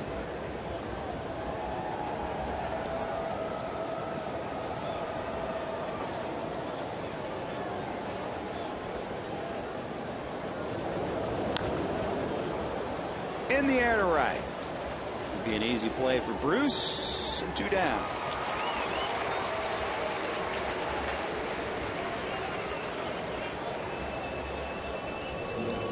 Well, if ever there was a pitcher that needed a 1-2-3 inning, it would be Bronson Arroyo right here in the fifth. This next pitch coming up, pitch number 90. Jimmy said all game long he threw so many pitches there in the first couple of innings that you wondered how deep in the ball game he would go. But this would really help. This would almost buy him an extra inning if you could get through here 1-2-3. Rookie Jesus Guzman reached down a fielder's choice in the first, grounded out in the third. A nice play by Todd Frazier. 344 average. We told you about the 8 players that are in this lineup that came up through the Padre organization. Guzman is the one that was signed as a free agent and not in the draft. They've got a lot of homegrown players on this major league roster. And they've made promises to their fans that we are going to build through the farm system. Their GM, Jed Hoyer. Of course, they were active in the offseason. They traded Adrian Gonzalez. And were active at the deadline, trading Ryan Ludwig. And it surprised people. They thought that Heath Bell, the closer, was going to go. But it ended up being setup man Mike Adams, who the Rangers came after. Well, when the price for one gets too high, they go to plan B. lot of people higher on Adams than they are on Heath Bell, which is saying a lot. Well, I'm not so sure they're higher on him. I mean, Mike Adams has been around a while, and he's never really been the premier closer on a ball club, at least not having responded the way Bell was. But since Bell was one of the best relievers in the league over the last few years, the price tag for him was enormous compared to what you can get the second in command for. Adams 33. Before the trade, he was 3-1 with a 1.13 ERA and 48 appearances with the Padres. But they got back 2 pitchers, lefty Robbie Erlin and a righty Joe Weiland. They're very high on. These guys rave about the rotation they've got at AA San Antonio. They've got some pitchers coming up. Erlin, Weiland, Casey Kelly, Simon Castro, Juan Aramis, Pedro Hernandez. They say they got something of a rotation at AA right now. Well, Casey Kelly is the one kid that came over from the Red Sox in that Adrian Gonzalez trade that was really the kingpin in that whole trade. A very talented young player. In fact, he's the son of Pat Kelly, the manager in Billings. Stubbs gloves the third out. The 1-2-3 inning for Arroyo. The Redlegs come to bat.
Friday, presented by Mint Martini.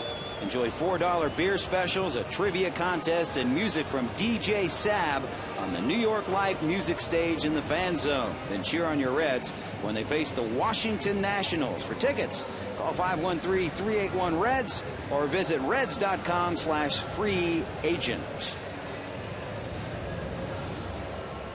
2-5-0 for San Diego, 1-2-2 for Cincinnati as Ryan Hannigan steps in to start off the 5th. Hannigan grounded out in the 3rd.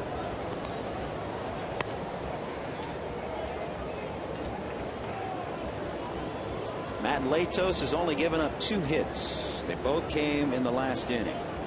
Double by Yanish, double by Bruce. There's a 2-1 lead. It's a ground ball third base. 4th side. First out of the inning. All right, let's check out our AT&T trivia answer on this night. We were the only 2 Reds rookies to hit 3 home runs in a game. Chris Welsh, you were 2 for 2 on my trivia. Well, I can tell you Joey Votto was one of them. We got that one. And Art Shamsky, 1966. Versus the Pirates. If you had that one out there, you are a true Reds fan. Well, you're an Art Shamsky fan.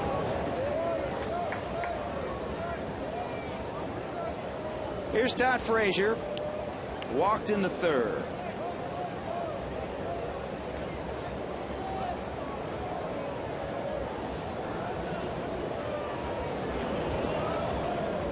gets away. You know, I actually remember Art Shamsky playing more for the New York Mets than I do the Reds. And as I look it up now, we played 3 seasons for the Reds, part-time player, and then played more of a full-time role with the Mets. Of course, played for them in 1969, the Miracle Met year. The Amazons. Good eye. 3-0 the count to Todd Frazier.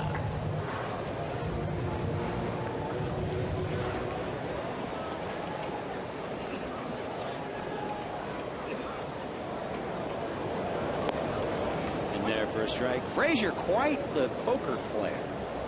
You're right about that. Back in 2008 at Reds Fest, he beat out 560 players to win the Reds Community Fund poker contest. Foul back. And back then, he was a minor leaguer. And the winning prize was $10,000. And I don't want to say they forced him to donate it to the Reds Community Fund, but he donated it to the Reds Community Fund. Well, he never paid his own buy-in. The Community Fund bought into the pot for him in the first place. There's a fly ball center field. Easy play for Maben. But he's always the Red to beat. Big time. In that poker tournament. That's a lot of fun. At the very end of Reds Fest, what a blast. It is a lot of fun. But I tell you what, you know, you're a minor leaguer, and I think probably in the back of his mind he's thinking, you know, it's not a lock back in 08 that I'm going to make it to the big leagues. 10 grand sounds pretty good. You sure I got to donate that back? But he's the type of guy that would donate it back. No question about it. Here's Bronson. Brush back a little bit. Bronson with that double flap helmet. I asked him a couple years back, why you wear the double flap helmet? He said coming up through the minor leagues, they make you wear the double flap helmet. And he just got he was so comfortable with it that he just stayed with it. In fact, I believe this year in the minor leagues, they even went with a more of a protective helmet than ever before. Bigger. A lot of guys looked at it at first and said, gee, I don't want to wear that, but it provides a lot more, you know, protection for the head. That's what it's all about. Popped up. Hudson will grab it. 3 up, 3 down for the Reds. We move to the 6. Pods with a 1-run lead.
Leads it over the Cincinnati Reds.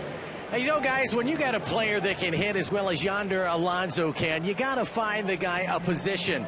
He's hitting .471 this year. He's made 3 starts. Before the game today and well before batting practice and when all the fans come to the ballpark, here he is taking some grounders over at third base with 2 pretty good third basemen and infielders here, Scotty Rowland and Chris Spire. Chris Spire, of course, the Reds bench coach, also a 3-time All-Star, and, of course, a Gold Glover in Scotty Rowland, trying to learn third base. Also today, went out to the outfield with my man Billy Hatcher.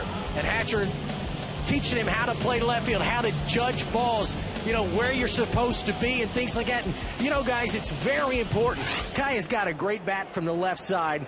And Chris and Jim, as you've always said, if you can swing a baseball bat, they can find a position for you. And here's a guy who's trying hard to get out on the field. One of the hardest workers on the team, Pick. There's no question about that. I had a chance to talk to Yonder after he took those ground balls at third base. Well, first he said, when Rowland came popping out of the dugout, he's like, what is he doing out here?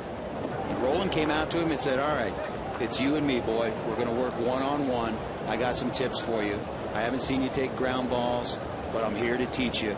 And Rowland talked to him about it. He said he's all about the lower body. He was out there working with him with his stance at third base, playing defensively, and not moving his legs. He was teaching him how to backhand the ball and forehand pickups right there, saying it's all about the lower body. And is there none better teachers? First of all, Chris Meyer is a terrific infield coach. But Scott Rowland, outside of Brooks Robinson or Mike Schmidt, is there anyone better to teach you third base than that? Jim, I'll tell you that we've had more positive responses from the Scott Rowland CBS Tech Talk that we did than anyone else. I mean, he broke it down as well as anybody, and it's really all about fundamentals. And if you watch him in practice, he practices fundamentals after rep after rep after rep. Chris Meyer, one of the better infielders that I've ever played with. I played with him in Montreal, played against him many years, and you can't get two better instructors than those two. Nice play by Cairo there to retire Hudson for the first out of the inning. Boy, this is the kind of play that maybe Orlando Hudson would drop on you right here, or certainly Brandon Phillips, using the glove as a cesta and flips it right over to Joey Votto. What looks like an easy out, but not that easy when you break it down. That's a pretty play right there. Brandon Phillips rubbing off on Cairo. Papa John's, better ingredients, better pizza. Order online at papajohns.com today.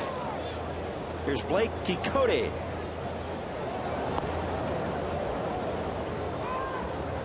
I asked Rowland about working with Yonder Alonso. A lot of guys wouldn't do that. He just denounced it right away. Why wouldn't I work with this guy? I'm a Red. He's a Red. I like what I see out of this kid. And again, he said it's all about the footwork. You don't get many diving stops at third base. So you better be in ready position, and you better be able to backhand that ball at third base. Said he liked what he saw out of Yonder Alonso. Thinks he can play at third base at some point at this level. Talked to Dusty Baker about it before the game, and he was asked, could you possibly send Yonder Alonso back to Louisville while they still have season left and get him some starts at third base? And he said, indeed, they have talked about it.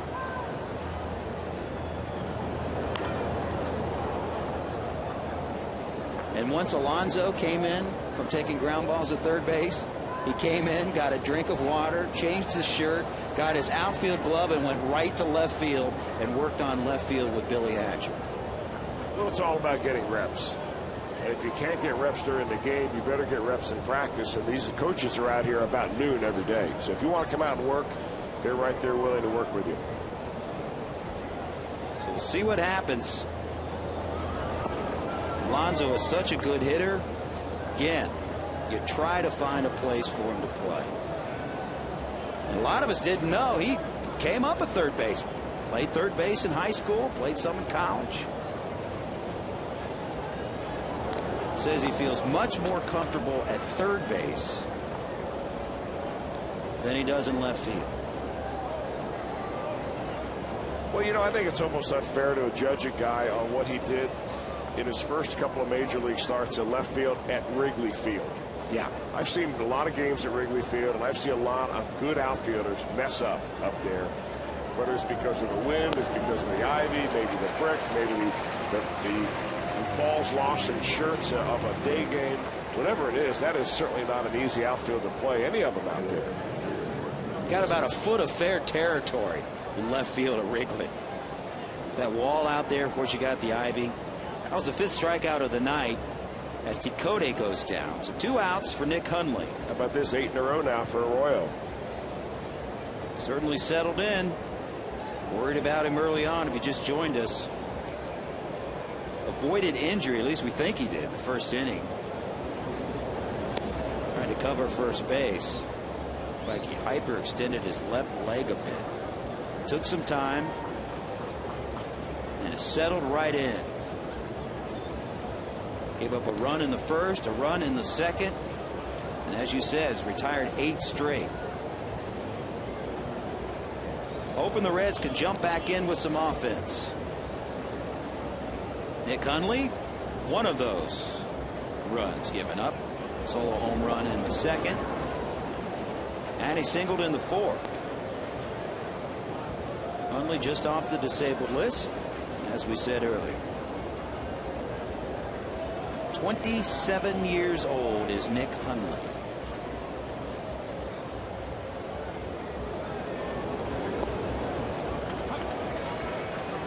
Two.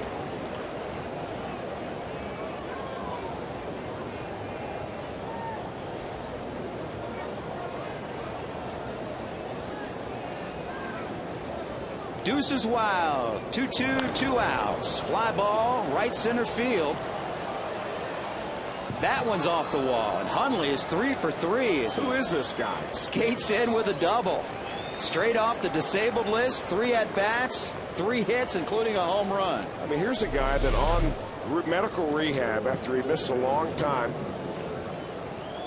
He goes down to A-ball for rehab, and he hits a .175. Then he comes to major leagues, and he's drilling the ball all over the place.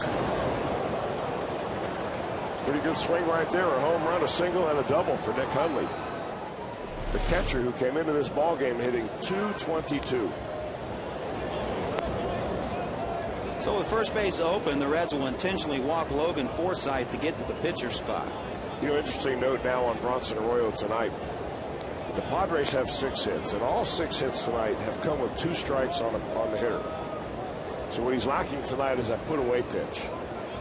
The one that when he's right, you get 2 strikes on him. That's when he dishes you up that real good curveball, or he throws that fastball exactly where he wants to.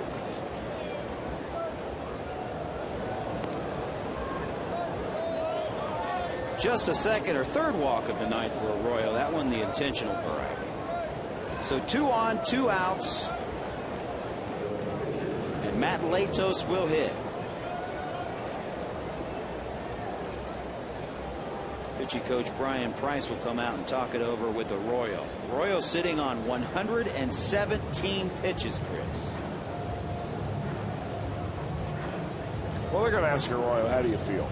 And it has nothing to do with his leg, the injury that he may have sustained or strained himself in the first inning. It's all about, can you get out of this inning? Because this will probably be his last. I don't see Dusty Baker sending him back out there with 120 pitches already under his belt. Reds do have a righty warming up. Jose Arredondo warming up in the Reds pen.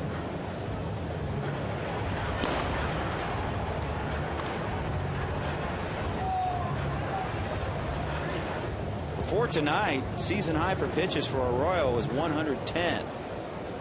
So he has surpassed that right now with his next pitch being 118.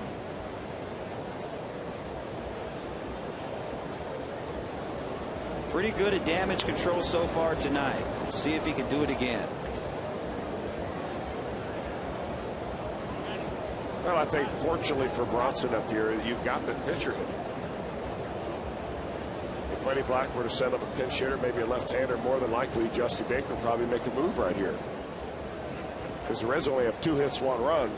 They're not exactly lighting up Matt Latos. 0-1 pitch. Swing and a miss. You get Arroyo to get out of this 6th inning. Maybe the Reds can score a couple of runs. They take the lead, and he gets his 8th win of the year if the bullpen can hold him. That's a lot of ifs because the guy at the plate has been dealing on the mound. Really has. Man, would you like to see Arroyo get a win tonight.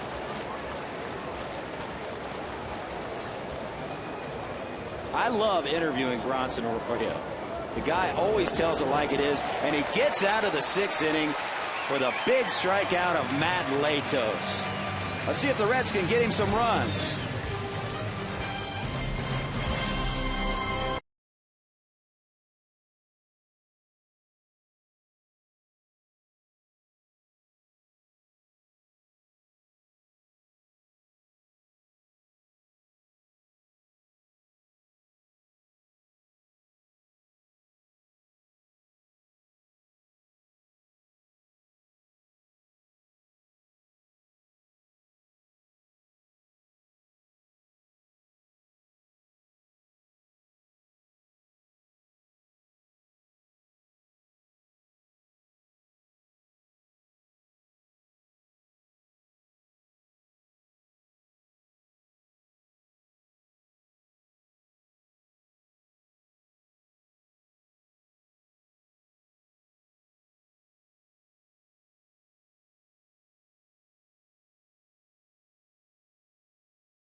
Inning. Now it's time for the Coors Light freeze can. Paul Janisch still seeking that first home run, but just missed it right there.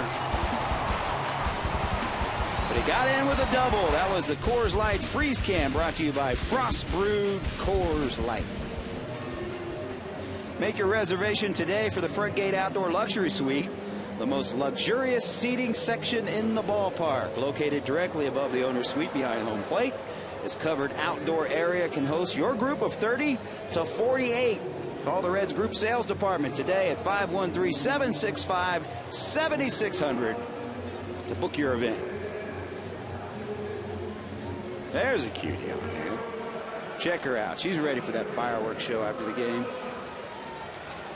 Ready for some Reds runs. It's back to the top of the order as we go to the bottom of the 6th. Fred Lewis will lead off for Cincinnati,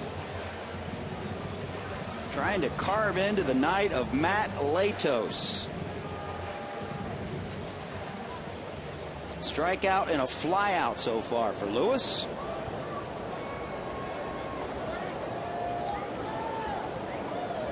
Latos begins the inning with 82 pitches. Strike one.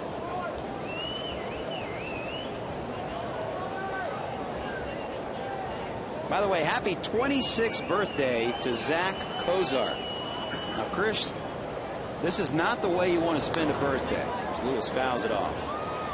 Zach Kozart, unfortunately, had Tommy John surgery this morning. He was out with that hyperextended left elbow. And thankfully, it's his non-throwing arm. They say that he's going to be back and doing baseball activities in 4 months. And that he will be 100% by the time spring training comes around. Well, they do such a great job with pitchers that blow out their arm, and on their throwing arm, obviously, and they come back about a year later and be able to throw, and almost like they got a tune-up instead of a Tommy John surgery. So I would imagine that Zach Kozart, yeah, it sets him back this season, but he'll come back stronger than ever. Talking with Dusty Baker about it before the game, he said, you know what, it's a blessing that we're shutting him down now and not trying to come back and play through the injury, because here's a kid that has shown that he has the moxie to play at this level at shortstop, and he's probably, barring a free agent signing, going to come to camp as the guy to beat at shortstop. And again, it's his non-throwing arm. You rarely see Tommy John surgery on a non-throwing arm. No, usually it comes as a result of an injury just like he had. Or a runner runs into you, maybe you slide into a bag and you hurt your arm that way. Ground ball second. First out of the inning. Nice scoop over at first base. Well, Zach Kozart, you might be tired, might be a little drugged up from the surgery. And if you're watching, happy 26th, Zach Kozar. Get well soon. No doubt about it, Zach. There's another good guy.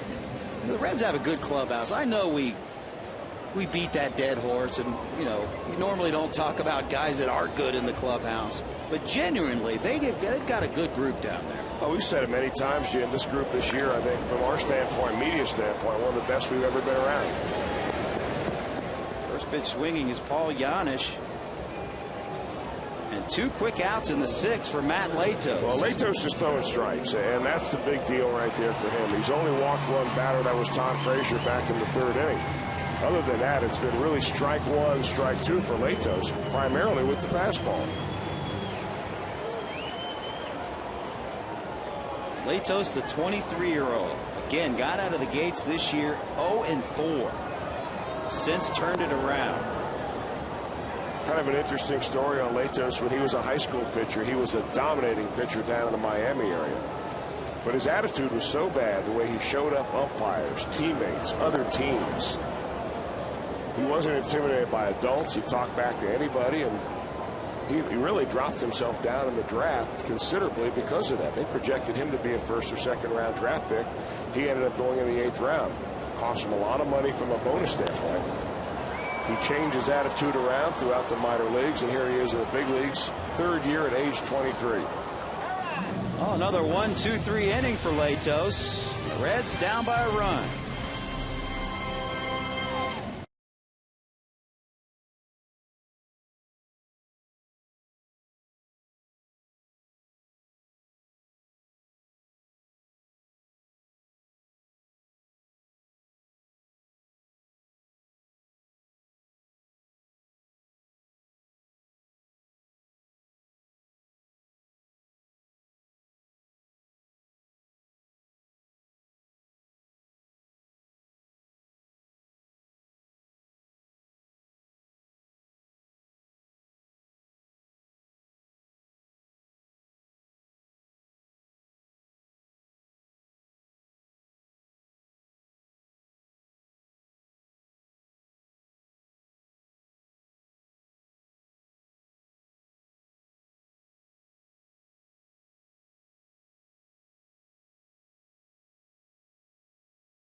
Cincinnati Children's ranks 3rd in the nation on U.S. News and World Report's honor roll for Best Children's Hospitals 2011.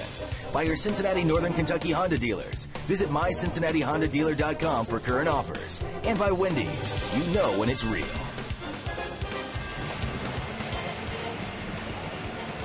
Back in the Queen City. 2-1 Padres with the lead as we move on to the 7th inning. Of course, Aaron Harang, the former Red, now Padre. We will not see him pitch in this series, but there he is with Phil Castellini. And a classy move on the Reds' part. In pregame ceremonies tonight, the Reds and the Reds Community Fund honored Aaron and his wife Jen for their contributions over the years in the Reds Community Fund and just being an integral part of the Cincinnati community. Of course, he was very integral, creating that Miracle League field, the Dunham Recreation Center. There's Aaron Harang right there. And of course, he had that Aaron's Aces program, which Jay Bruce has since taken over. On Sunday home games, he provides tickets to current military personnel and their families. San Diego native, a big military city. And there has been none better a person to wear a Reds uniform than Aaron Harang. Well, you know, it's interesting because the Reds encourage their players that sign long-term deals to give something back to the community, back through the community fund. And I'm not so sure that there's been a player to wear a Reds uniform in the last few years that have embraced it more than Aaron Harang had. I mean, a lot of guys have done it. Francisco Cordero this year had a field named after him for all the money and effort that he has given back to the Reds Community Fund, more than $500,000. Aaron Harang gave back a lot of money in order to get that miracle field done, but he also gave him his time. Yep. And he's a special guy. There's no question about it. He's not a guy that's looking for the accolades either, or the attention. Does it because truly, truly, he wants to.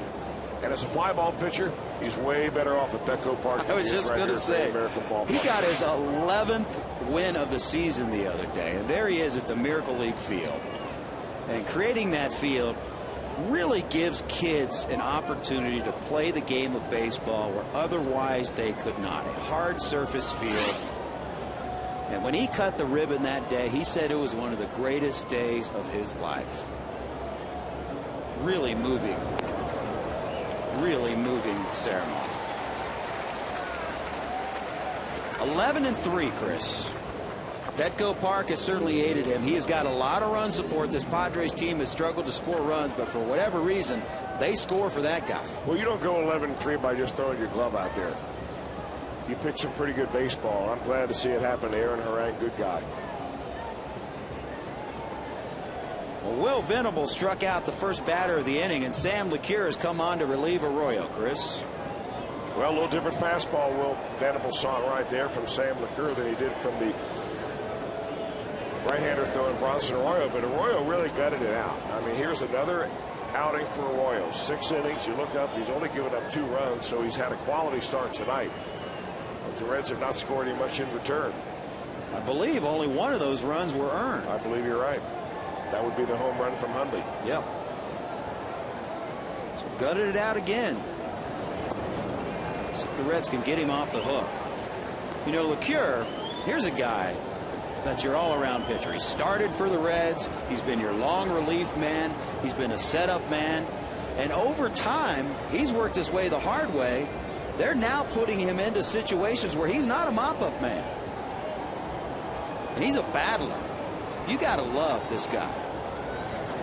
He comes right after you. He really does come after you. And I think the key to Sam LeCure is that he's not afraid one bit. His fastball's not overpowering, although you see him throw anywhere from 89 to 93 miles an hour, and the ball gets on the hitter so fast that they have a hard time reacting to it. He pitches inside. And he's a nice guy to have on your staff because he can do all those things you just mentioned. Started 6 games last year, 4 games this year. And if he's got, of course, the thing also working for him, fear the stash. Check him out. He's even got a name for that stash. Cornelius. His niece named his mustache Cornelius. It has its own Twitter page. They need an extra in a Western movie. Yeah, you're not kidding. Call on that. Sam LeCure. Bad guy. No question about it. Another one of those good guys, too. He goes to work here against Jason Bartlett. Did a story on him for Reds Live. He talked about that Twitter page where someone out there has a LeCure stash on Twitter, and he tweets things like, "Thanks for the crumbs you left me at lunch. The stash will be behind you tonight." Very comical. Yeah.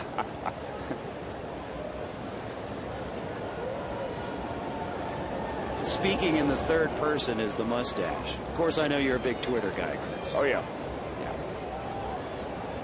Fans have been asking me on Twitter, by the way, when are we going to get the lefty on there? If I do decide to follow someone, Jim Day, you are the first guy I will follow. Jim Day TV. I'm on there. Check me out. In fact, I ought to give a live tweet during the game. Why not? They've coined a phrase on Twitter, by the way. You know, on the post-game show, we call them the minions. Yeah. Well, the Twitter followers have come up with Jaminions. We're the Jaminions. And I love my followers. No. Producer Christian Roberts wondered if I have as many as Dat Dude BP, Brandon Phillips.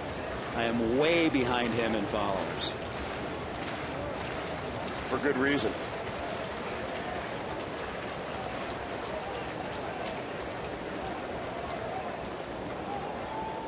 Of course, Brandon gives away all those prizes. People ask me, when are you going to give away a prize?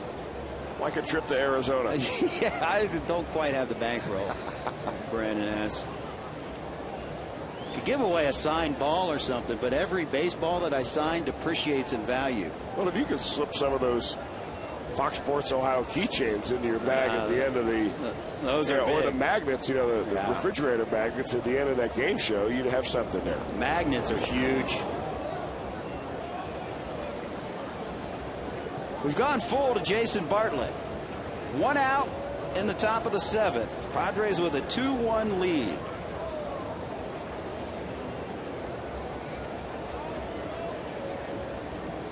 The 9th pitch of this at bat, so quite the battle going on between LeCure and Bartlett.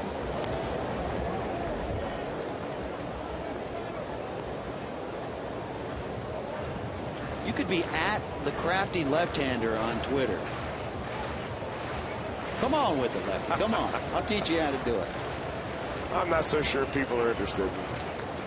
I think they're interested in what you want to hear. Now you've got to get ready from the detractors, because they'll come at you.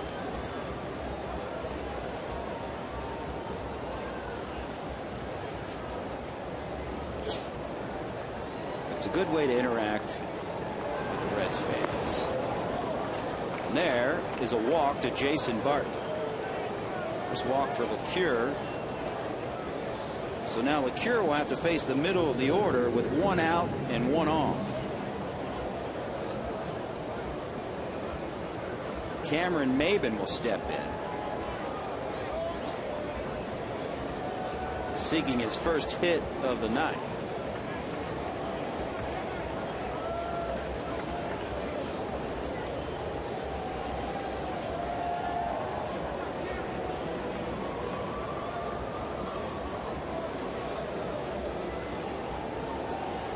Bartlett with 22 steals on the season. And again, this Padres club runs often. Pitch out, nothing doing. Reds thought he was going. He has been caught 8 times, though.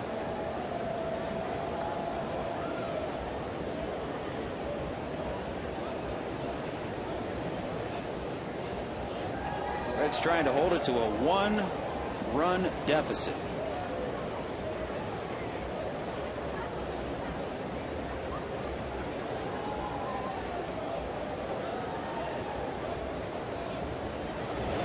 First.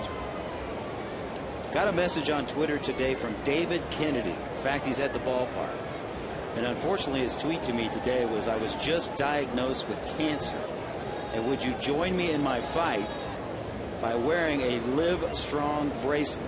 He delivered that to the booth tonight, and I am proudly wearing it. David Kennedy, my prayers are with you. Stay strong. Good for you, Jim, and stay strong, David. 1-0 pitch. Fly ball right field.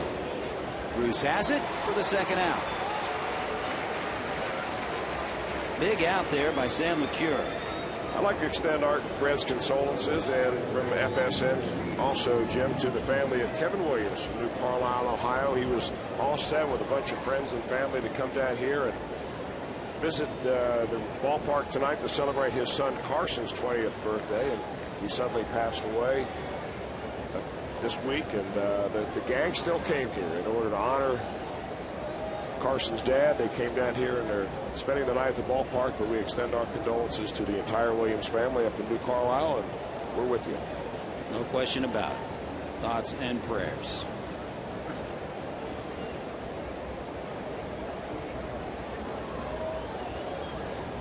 All right, here's Jesus Guzman. Runner on first, 2 outs.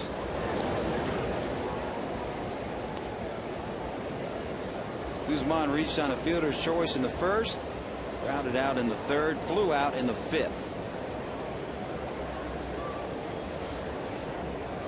Righty versus righty matchup. 7th inning from Great American Ballpark. Jim Day and Chris Welsh with you. Jeff Picoro on the sidelines. He'll be along with Reds Live postgame. That one just missed. Where? That's what I'd like to know. I think Sam McCure is asking the same question. Jerry Meals calling the balls and strikes. What's the Fox track say? Apparently a good call.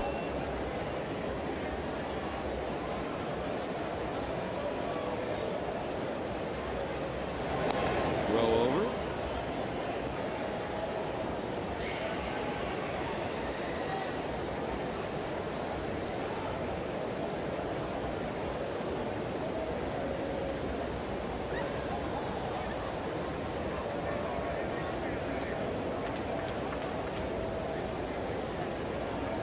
To the belt and the pitch. Popped it up behind home plate. Hannigan has room and squeezes it for the 3rd out. LeCure does his job. Reds need a run.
You get to the game early and be one of the first 20,000 fans through the gates to receive a Reds playing card set featuring Reds caricatures thanks to Walgreens. Tickets to see the Reds and Nationals, call 513-381-REDS or visit reds.com. Caricatures. They put that one in there on purpose, knowing it's hard to say. Jim Day, Chris Welsh with you. Reds have the middle of the order to face Matt Latos here in the 7th, down by a run. Jay Bruce, Miguel Cairo, Drew Stubbs. First pitch in there for a strike. Chris Welsh breaking out the honey now. Trooper working on the voice, playing hurt.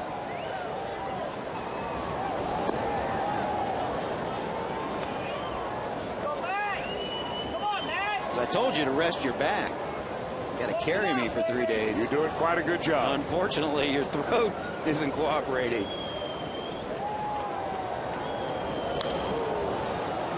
Popped him up. Bartlett calling and squeezing in, 1 out.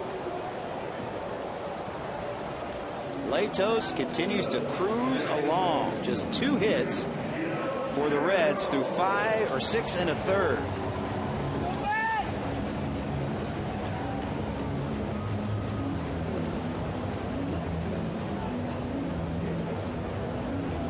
Miguel Cairo steps in. Flew out in the 2nd. Struck out in the 4th.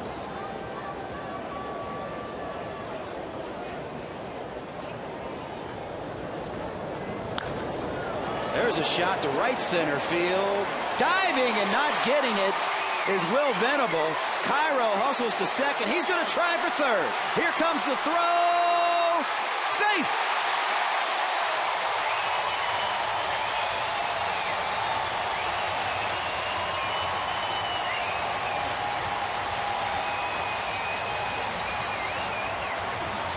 What an effort by Miguel Cairo to pick up his 1,000th hit as a major leaguer. A slicing liner into the gap in right center field. The diving right fielder Venable can't get it. Maiden kind of kicks it around right there. Meanwhile, Miguel Cairo decides he's going to turn it on and go to third. A bang-bang play at third. He's in there, and that is a huge hit for the Reds. And congratulations on hit number 1,000, Miguel Cairo. Milestone in his career, and they will take the ball aside on that one. He becomes the 1,1212th player in Major League history to record 1,000 hits. I don't care how many there are. In the long history of this game, you come up with 1,000 hits, you are certainly a player. Let's see if the Reds can cash in on it. As Stubbs with one out and Cairo at third. Well, this situation right here is where a strikeout absolutely kills you.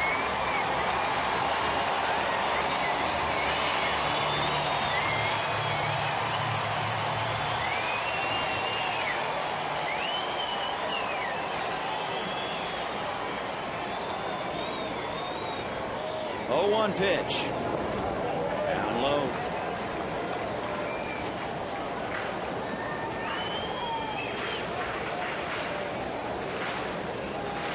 Strikeout has certainly been the problem for Stubbs this season. 156 strikeouts on the season. Hoping to avoid it here. Fly ball to the outfield. Anything to the outfield. Get this run home and tie this game up. Swing and a miss.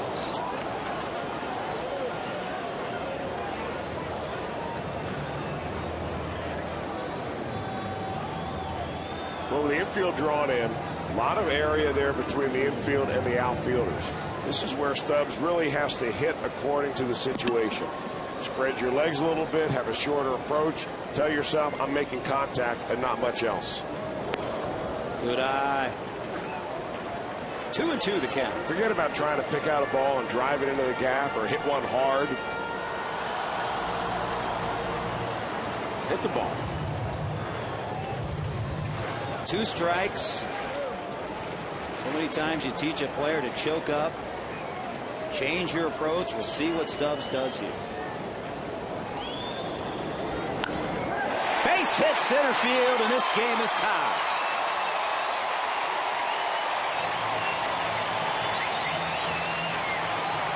Nice quick stroke by Drew Stubbs right there, results in a run.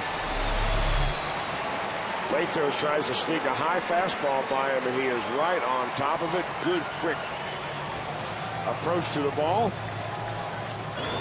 That's what I'm talking about. That is a huge confidence builder for Drew Stubbs. The Texan likes what he sees. And that will warrant a trip to the mound by pitching coach Darren Balsley of San Diego. Latos sitting on 101 pitches on the night.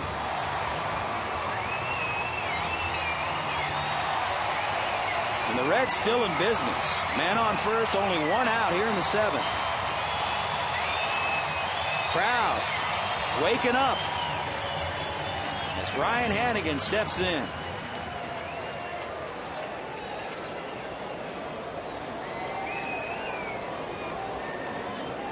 Ryan Hannigan, such a clutch hitter last year in that Reds run to the Central Division title. Numbers not the same this year, but certainly a contact hitter. 0-1. The count to Ryan Hannigan, the Reds catcher. If you're just joining us, Bronson Arroyo gave up a run in the first, a run in the second. But he gutted out 6 innings, 2 runs, 1 earned. Keep his team in the game. Drew Stubbs just delivered an RBI single. We are tied at 2. Reds trying to win their 3rd straight.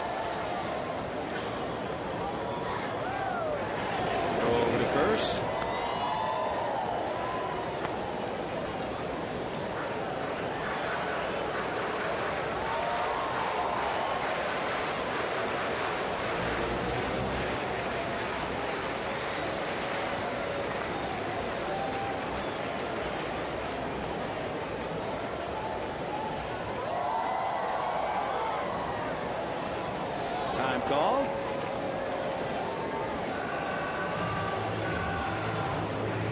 Latos wants him to run through the signs again.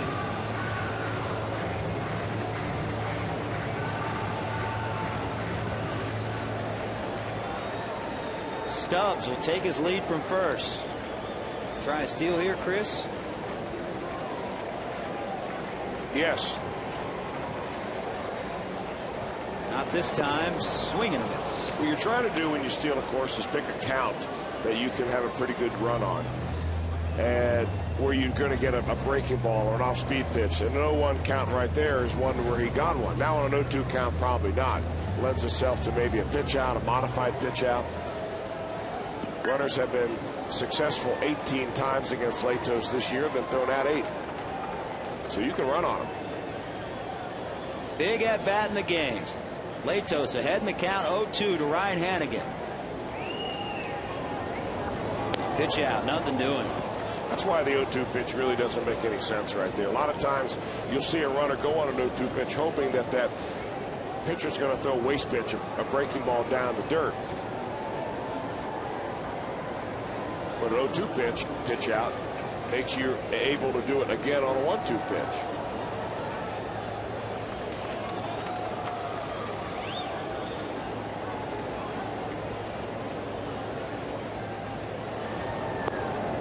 Outside, 2-2.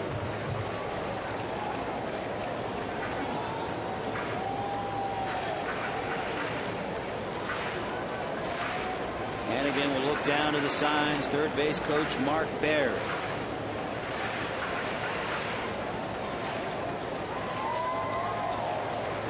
Dusty Baker with that customary toothpick, or is it an Australian chewing stick?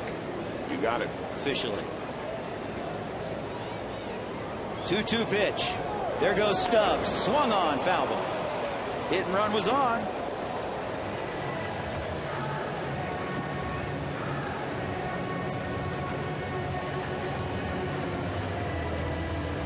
This is where the chess match comes in. You just try to hit and run, a 2-2 count. Go back to that well. I think you run him again right here.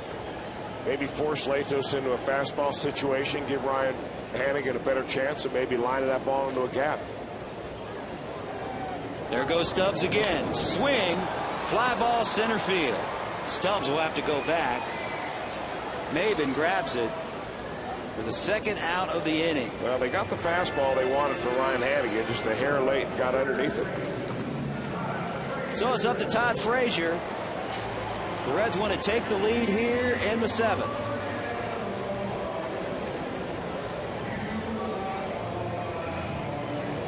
Frazier's hitting in the 8th spot, but he's got some pop. 3 home runs. Very small sample size. Had that 3 RBI game. He might be the only player in Major League Baseball whose intro music at the ballpark is Frank Sinatra. The first time I heard that, I thought it was a mistake. No mistake. You know what? Can you go wrong with Frank? Jesse Jackson can't go wrong with Frank. You ever heard him bust out My Way? Oh, yeah. Goodness gracious. You know, a pitcher has an out pitch, you know, it might be a slider, whatever. Jesse's go-to karaoke song is My Way. When he needs to bring the house down, it's his out pitch.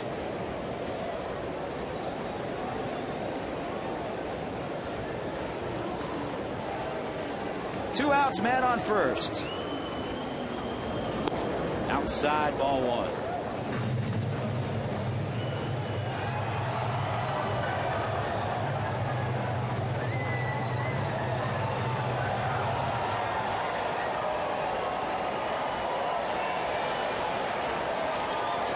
Stubbs gets his lead from first. Frazier versus Latos. Outside corner. I don't think Frazier liked that call. We're even up 1-1.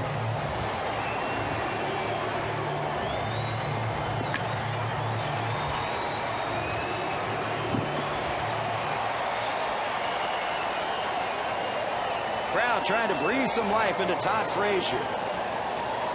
The rookie in a clutch situation. Strike 2.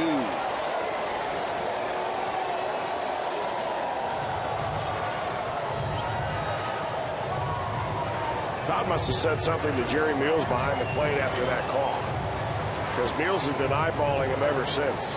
Well, he looked at him after the strike 1 call, and then he said something on the strike 2 call.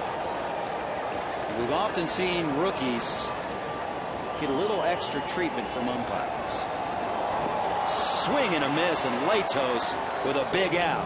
But the Reds get a run, and we are tied at 2 as we go to the 8th at Great American Ballpark.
Long ball. Solo home run in the second. That made the score 2-0. The Reds have since tied it up. This week on Fox Saturday Baseball, the Pirates look to gain ground in the National League Central as they take on the division-leading Brewers in Milwaukee. This week's telecast of Fox Saturday Baseball begins at 4 o'clock Eastern, only on Fox. The Brewers, losing yesterday to the Cardinals, open up a 7-game homestand tonight against the Pirates. The Brewers are unbelievable at home. 41-15 at home, and right now they lead 4-0 over the Pirates. They have won 13 of 15 games at the Milwaukee Brewers.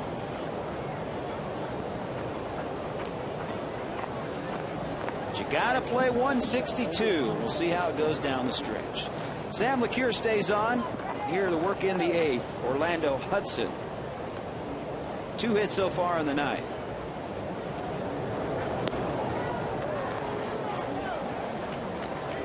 And LeCure ahead 0-2. LeCure walked a batter in the 7th. Struck out Venable, got Maben to fly out, and Guzman fouled out.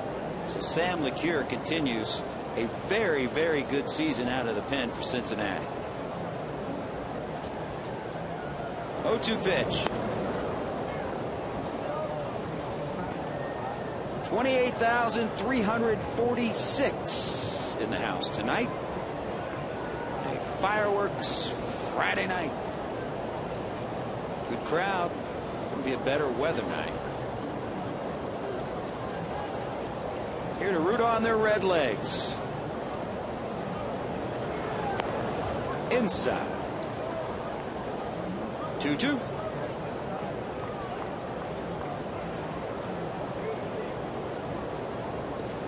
Cardinals chasing the Brewers in the Central. In case you didn't catch it, former Red Arthur Rhodes signed by the Cardinals. He was released by the Texas Rangers. And if he's got anything left in the tank, Chris, you got to think it's probably a good signing. But his numbers this year have not been what they were with the Cincinnati Reds a couple years previous. Well, Tony La Russa has always been a manager that likes to have at least 3 left-handers down in that bullpen. And if you use Arthur Rhodes right, boy, if he can give you anything at all, he'll give you everything that he has. There's a foul ball. He was just so immense as a Red, so respected by his fellow players. He was one of the best we've come across in a long time. He was one of the few players I feared to interview. And he knew that, and he played right up to it. I want to tell you that. He would scare reporters away to not even interview him, just with a look. He told me that on the golf course. He said, don't tell Jim Day I'm a nice guy, okay? Hey, off the field, he really is a nice guy. Between the lines, as serious as they come. In the bullpen, all business. Off the field, a gentle giant. As LeCure misses there, and Hudson with a leadoff walk. Exactly what you don't want to see as the Reds just tied up the game in the 7th. Well, Hudson's one of those speedsters that has some stolen bases to his credit. He's got 15 of them, has only been thrown out twice. So sometime in this at bat, you have to figure with the left-hander Blake Ducote up there that they're going to put some kind of a play on right here against Sam LeCure. And that has been one of the problem spots this year with Cincinnati. Fall behind, they'll battle back, and then the next half inning, they'll seemingly give up a run right back. See if LeCure can work out of trouble here.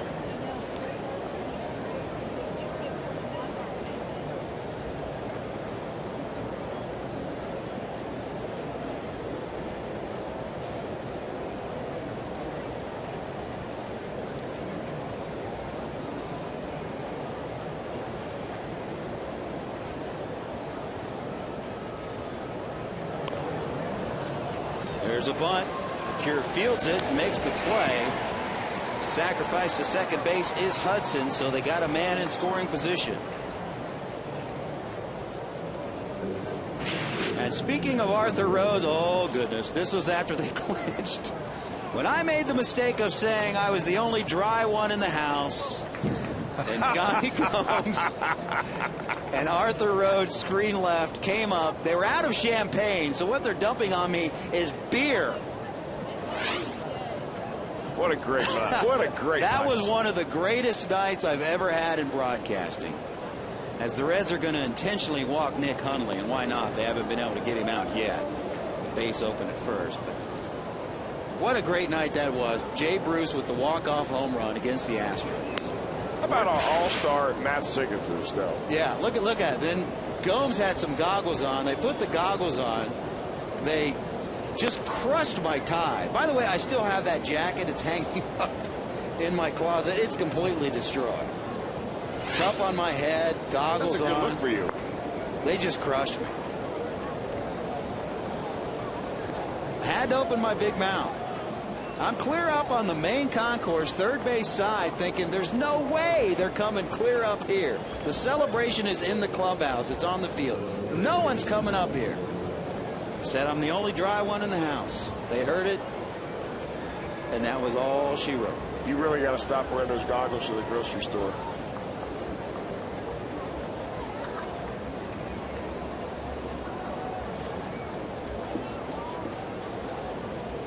Oh, you know what? I'm reminded that Jeff Picoro is the one that told them. Of course, Pick was doing all the interviews that night, and he got the champagne shower. Play on to second base. Hudson back in there safely. And Pick told them, I see, my partner not taking care of me. I'll have to get you back one day. Hopefully we have another one of those celebrations.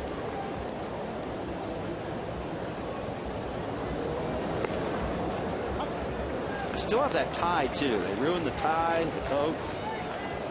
But it was one of my sort of the back of the closet jackets, because I had a feeling they were going to clinch that. and knew if I did get crushed with champagne or beer, that jacket could go by the wayside, no problem.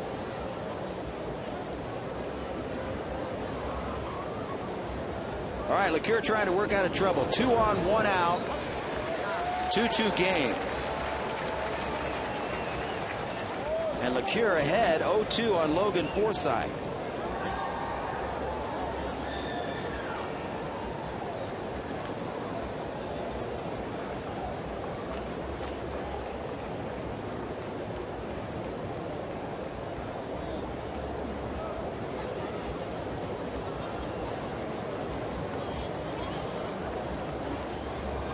Big situation in this game.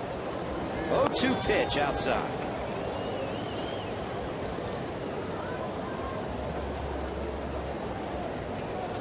Kyle Blanks on the on-deck circle.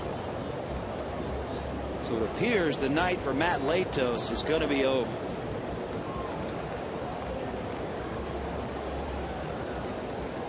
His team trying to give him the lead.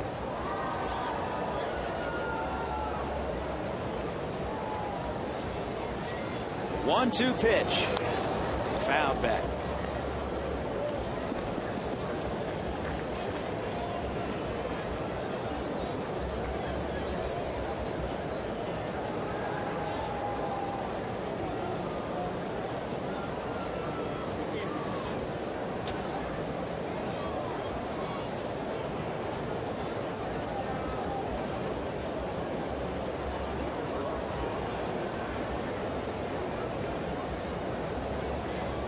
One and two the count. 2 on, 1 out. To the belt. And the pitch. Base hit center field. They're going to wave around Hudson. Throw is not in time, and the Padres have retaken the lead. Well, the Padres are playing real solid baseball, especially on this road trip. We showed you at the very beginning of the show tonight how the Padres, since August the 5th, have really come on fire, using all parts of the field. Second hit back up the middle in tonight's ball game on a fastball by Logan Forsythe. This time it plates a run, gives him a 3-2 lead. And that leadoff walk comes around to haunt.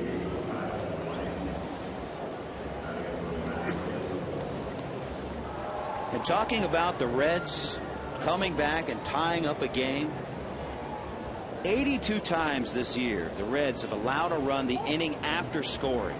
That is the third most in the National League. Yeah, you know, you call that a momentum run. And oftentimes we say this when a pitcher takes the mound. You know, his team just scores him a couple of runs. Big inning for this guy to make sure that you keep the momentum by throwing a 0 on the board. Well, the Reds score in the bottom of the 7th, and the Padres come right back. Hundley went first to third, so it's still a first and third situation. Or not still, it is a first and third situation now. And still only 1 out. Kyle Blanks pinch hitting for Matt Latos, and Latos, what a night for him. 7 innings pitched, 2 runs, gave up 4 hits. Blanks, deep shot to left field. This guy's got no shortage of power, I can tell you that. He only has a couple of home runs, but he only has 58 at bats. And, I mean, he's 6'6", 270 pounds. So you're looking at essentially an NFL lineman right here with a bat in his hand. And he can hit it out of sight if he gets the bat on the ball. He's on fire on this road trip. Padres on a 10-game road trip through the first 7 games, hitting .423. 3 doubles, a triple, 2 home runs, 7 RBI. Runner from first goes, throw down to second. Out. Safe! Oh! Cairo didn't like the call. Dusty Baker didn't like it, and here he comes. Here comes Dusty.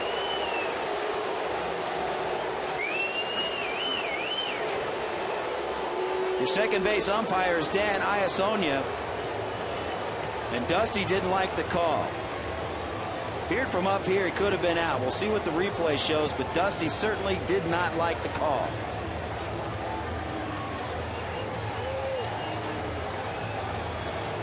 He's letting Dan know about it. Well, there's not a whole lot you can do except go out there and let him know what you think about it. The throw by Hannigan looks good. He's out. Bad call. Exmo look. Tough from that angle. You know, the only thing I can say is that maybe Cairo's leg shielded Iasonia from seeing where the hand actually was. Maybe assumed the hand was on the bag sooner than it really was. Close play again. We have the benefit of replay. Bang, bang play at second base. So the call does not go the Reds' way. Now second and third with one out. And a 2-2 count to Kyle Blanks. Kyle Blanks worked his way the hard way. A 42nd round pick in 04. And as you said, a big, big dude. 2-2 pitch. Outside, and we're full.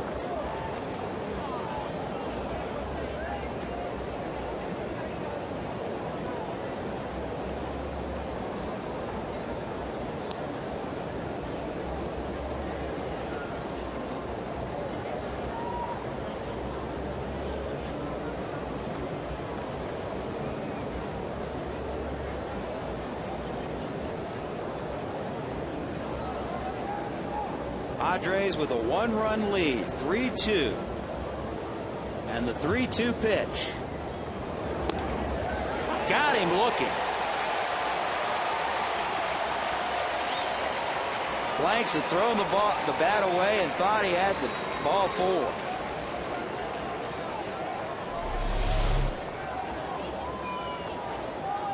Right on the outside corner, that pitch is. Nice one by Sam LeCure. He takes care of the pinch hitter. And Dusty Baker will come out and pay a visit. Looks like we're going to the bullpen. LeCure is done. Our skyline call to the bullpen. Here comes the lefty Bill Bray.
BlackBerry. Get live audio, pitch-by-pitch tracking, video highlights, and more. Text @BAT to 31826. That's 31826. Or visit Reds.com for details. Chris, Bill Bray against Will Venable. Has never faced him. Well, Venable's a left-hander, and you need a left-hander out. You bring in Bill Bray. He's been very, very good in that department this year. A lot of appearances for Bray, but fewer innings pitched, as you see right here, than appearances. 2 on, runner on second, runner on third. First pitch in there for a strike. 9 of 48 inherited runners have scored off Bray this year. That's 19%. The National League average is 30%. That's how good he's been. Lefty on lefty. The exact situation they want Bill Bray to be in. 2 outs here in the 8th. Reds need to keep it to a 1-run deficit.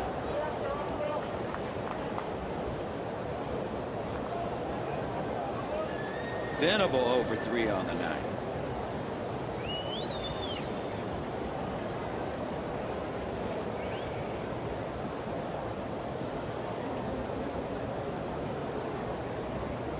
Lefty brings it. Swing and a miss. Bray ahead in the count, 1-2.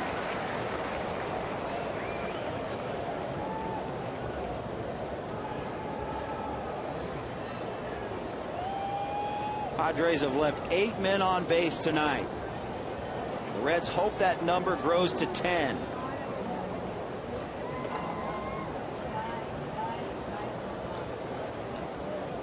One-two pitch.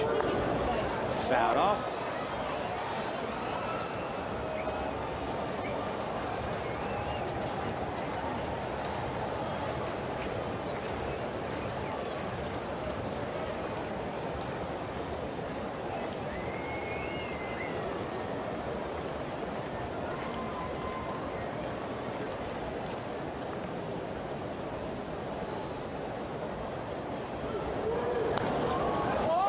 Again.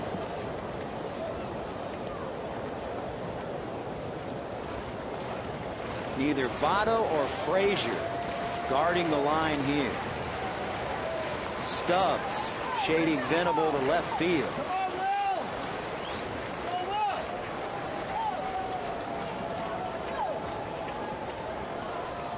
One-two pitch. Swing and a miss and a big out. Recorded by Bill Bray. But the Padres get a run. And the Reds are down by 1, heading to the bottom of the 8th.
Play of the night, and it's Miguel Cairo.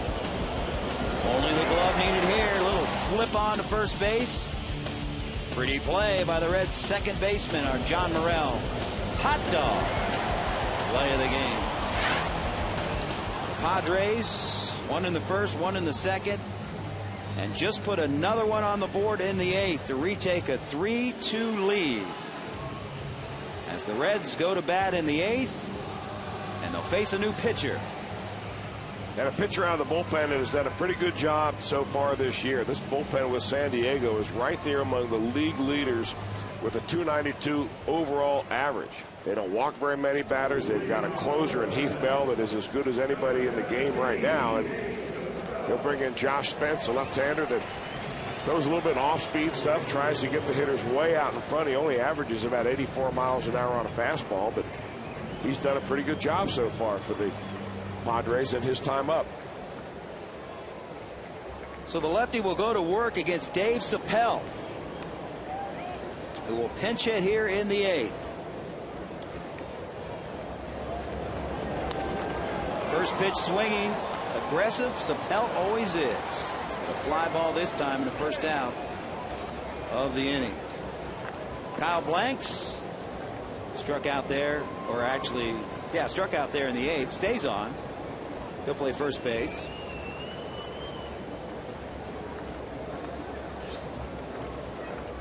As the lefty Josh Spence tries to keep a 1-run lead. And it looks like Ramon Hernandez is going to hit.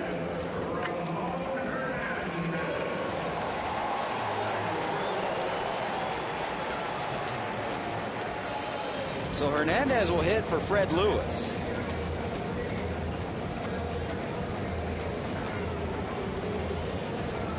With the lefty on the hill, Dusty going with the percentages and sending up a right-handed batter.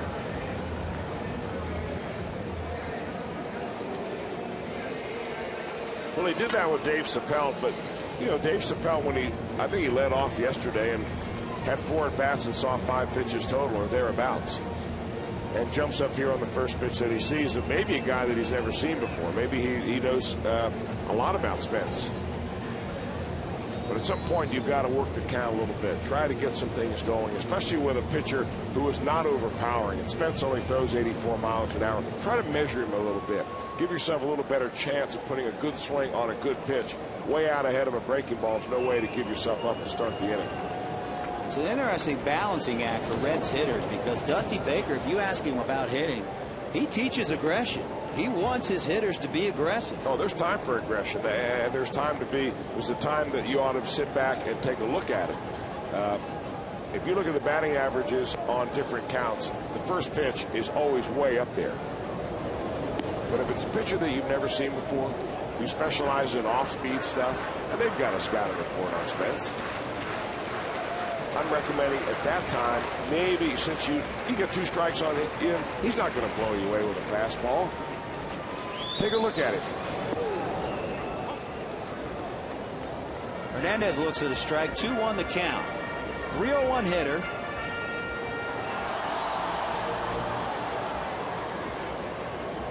And Ramon has certainly been in that Mr. Clutch category for Cincinnati.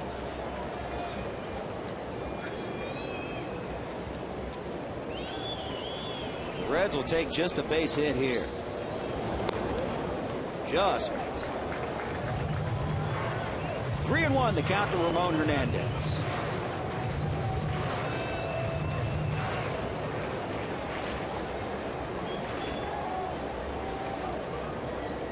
One pitch.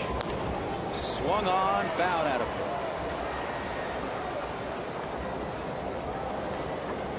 So we've gone full 3-2. Paul Janisch standing on deck.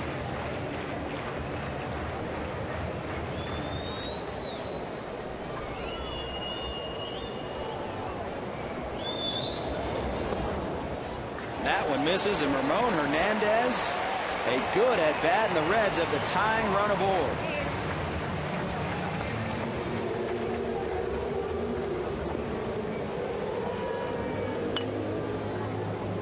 And Dusty Baker's going to call Paul Janisch back, and Edgar Renteria is going to hit, and Ramon Hernandez will take a seat. Brandon Phillips will pinch run.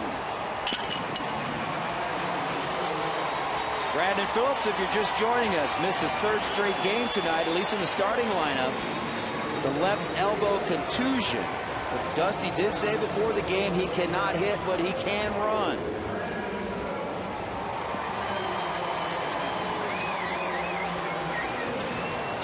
So Hernandez walks, not fleet of foot. Phillips on to pinch run, and Edgar Renteria on to pinch hit. We've seen 2 batters up and 4 players used. The chess match continues. First pitch to Renteria. Fakes. He's turned it up since the All-Star break, hitting .286. finally shown a little bit of pop. 4 home runs on the season. The Reds will take simply a hit here.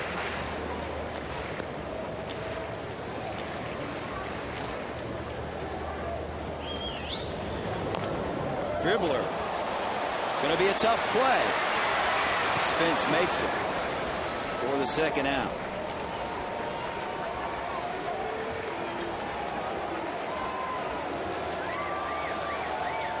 But the Reds have the tying run in scoring position and the man they want at the plate, Joey Votto.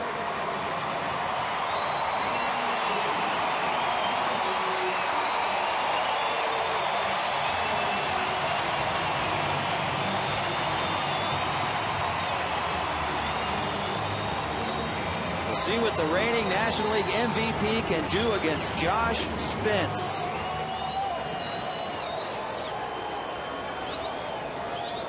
The base open, though. It's probably going to walk it. Going to be up to Jay Bruce.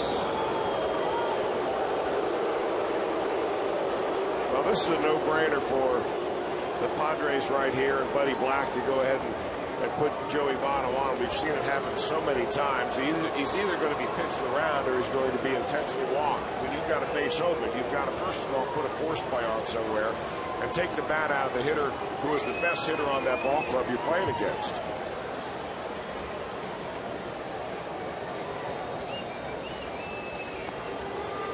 So an intentional walk for Votto. And he represents the go-ahead run at first base. Jay Bruce has one of the 2 RBI tonight for Cincinnati. RBI double in the 4th. They could use the same right here.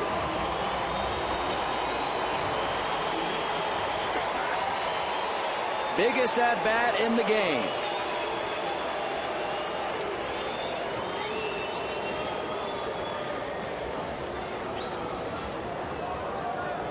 And the first pitch to Bruce. Swung on, it fell.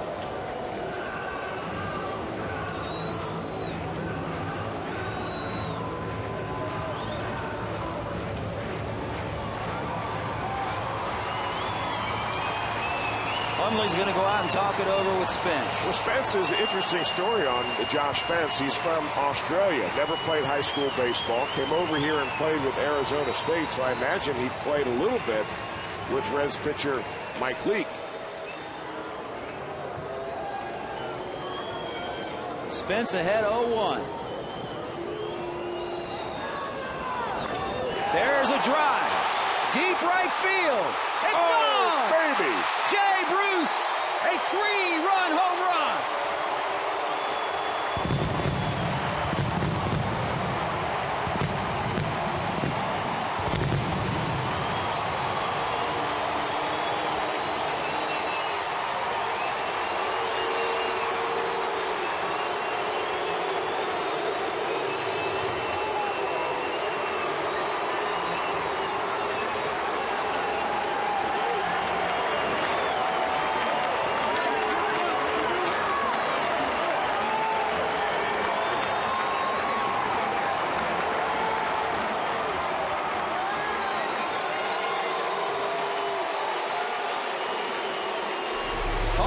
Number 24, Chris. Well, he went down to get a breaking ball right there. And Jay Bruce excites this crowd with a shot that goes into the right field bleachers. And the Reds take the lead by 2. What a timely hit by Bruce. Biggest at bat in the game and a big hit. A 3-run Johnson from Jay Bruce. And the Reds have battled back to a 5-3 lead. Nice play down at third by Forsythe, but not before Jay Bruce gives the Reds the lead. The Beaumont Bomber going yard. And the Reds, the battling Redlegs, have battled back.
brought the house down.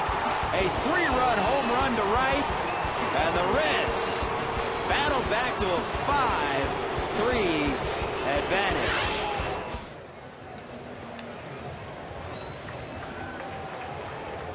Dave Chappelle stays in and plays left. Edgar Renteria staying and plays shortstop. And on to close it down, Francisco Cordero, Chris. Well, looking for save number 23 on the year, Francisco Cordero is. He's been pretty good so far this year. Good earned run average. He's got 2 runs with which to work. And he's got the middle of this Padre order to work with. And he'll go to work against Jason Bartlett. First pitch strike. Come for the Reds, stay for more fun. Enter to win a Cincinnati USA getaway package. Visit www.cincinnatiusa.com/Fox Sports. Ground ball. Tried to barehand it, did Cordero. Frazier picks it up and got him. What a play!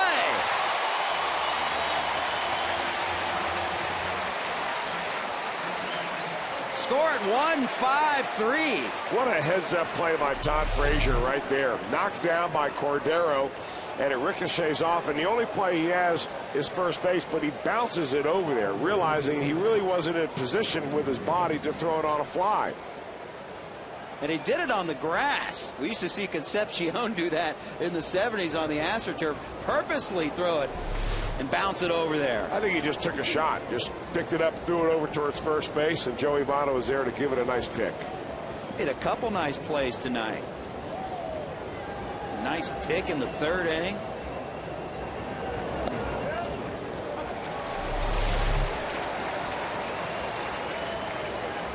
And that's just NC Cordero trying to barehand it.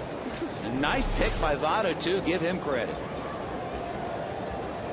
Those short hops are a lot easier to glove at first base than those big bouncers. Cordero ahead in the count to Cameron Maben. Reds with a 5-3 lead. 1 out in the top of the 9th.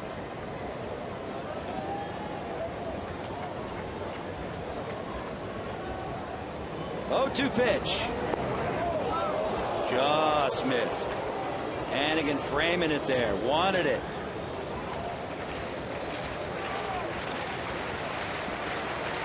Maben 0 for 3 on the night. Walked in the first. 1-2. Ground ball shortstop. Renteria charging. Just got him for out number 2.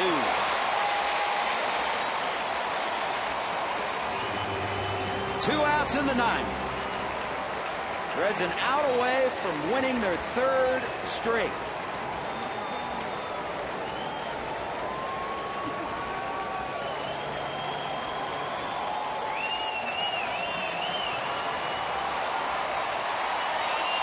And the Padres will call on Aaron Cunningham.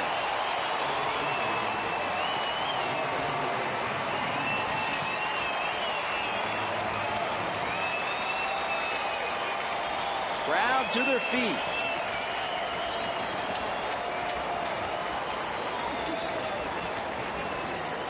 Cordero trying to close her down. 0-1.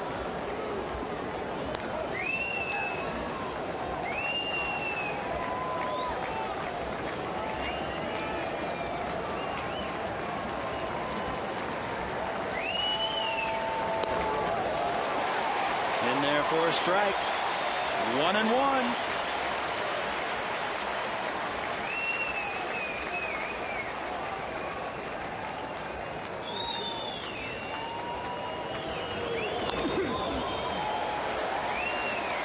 Fouled back. Cordero had 1-2. Crowd smelling a victory.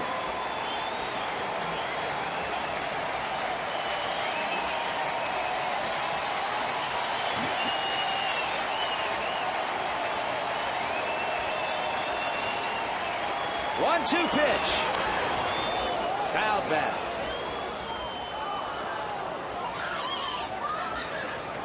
.30 comeback wins for Cincinnati. If Cordero can close it down, it will be 31. comeback victories. Here's a pitch. Outside.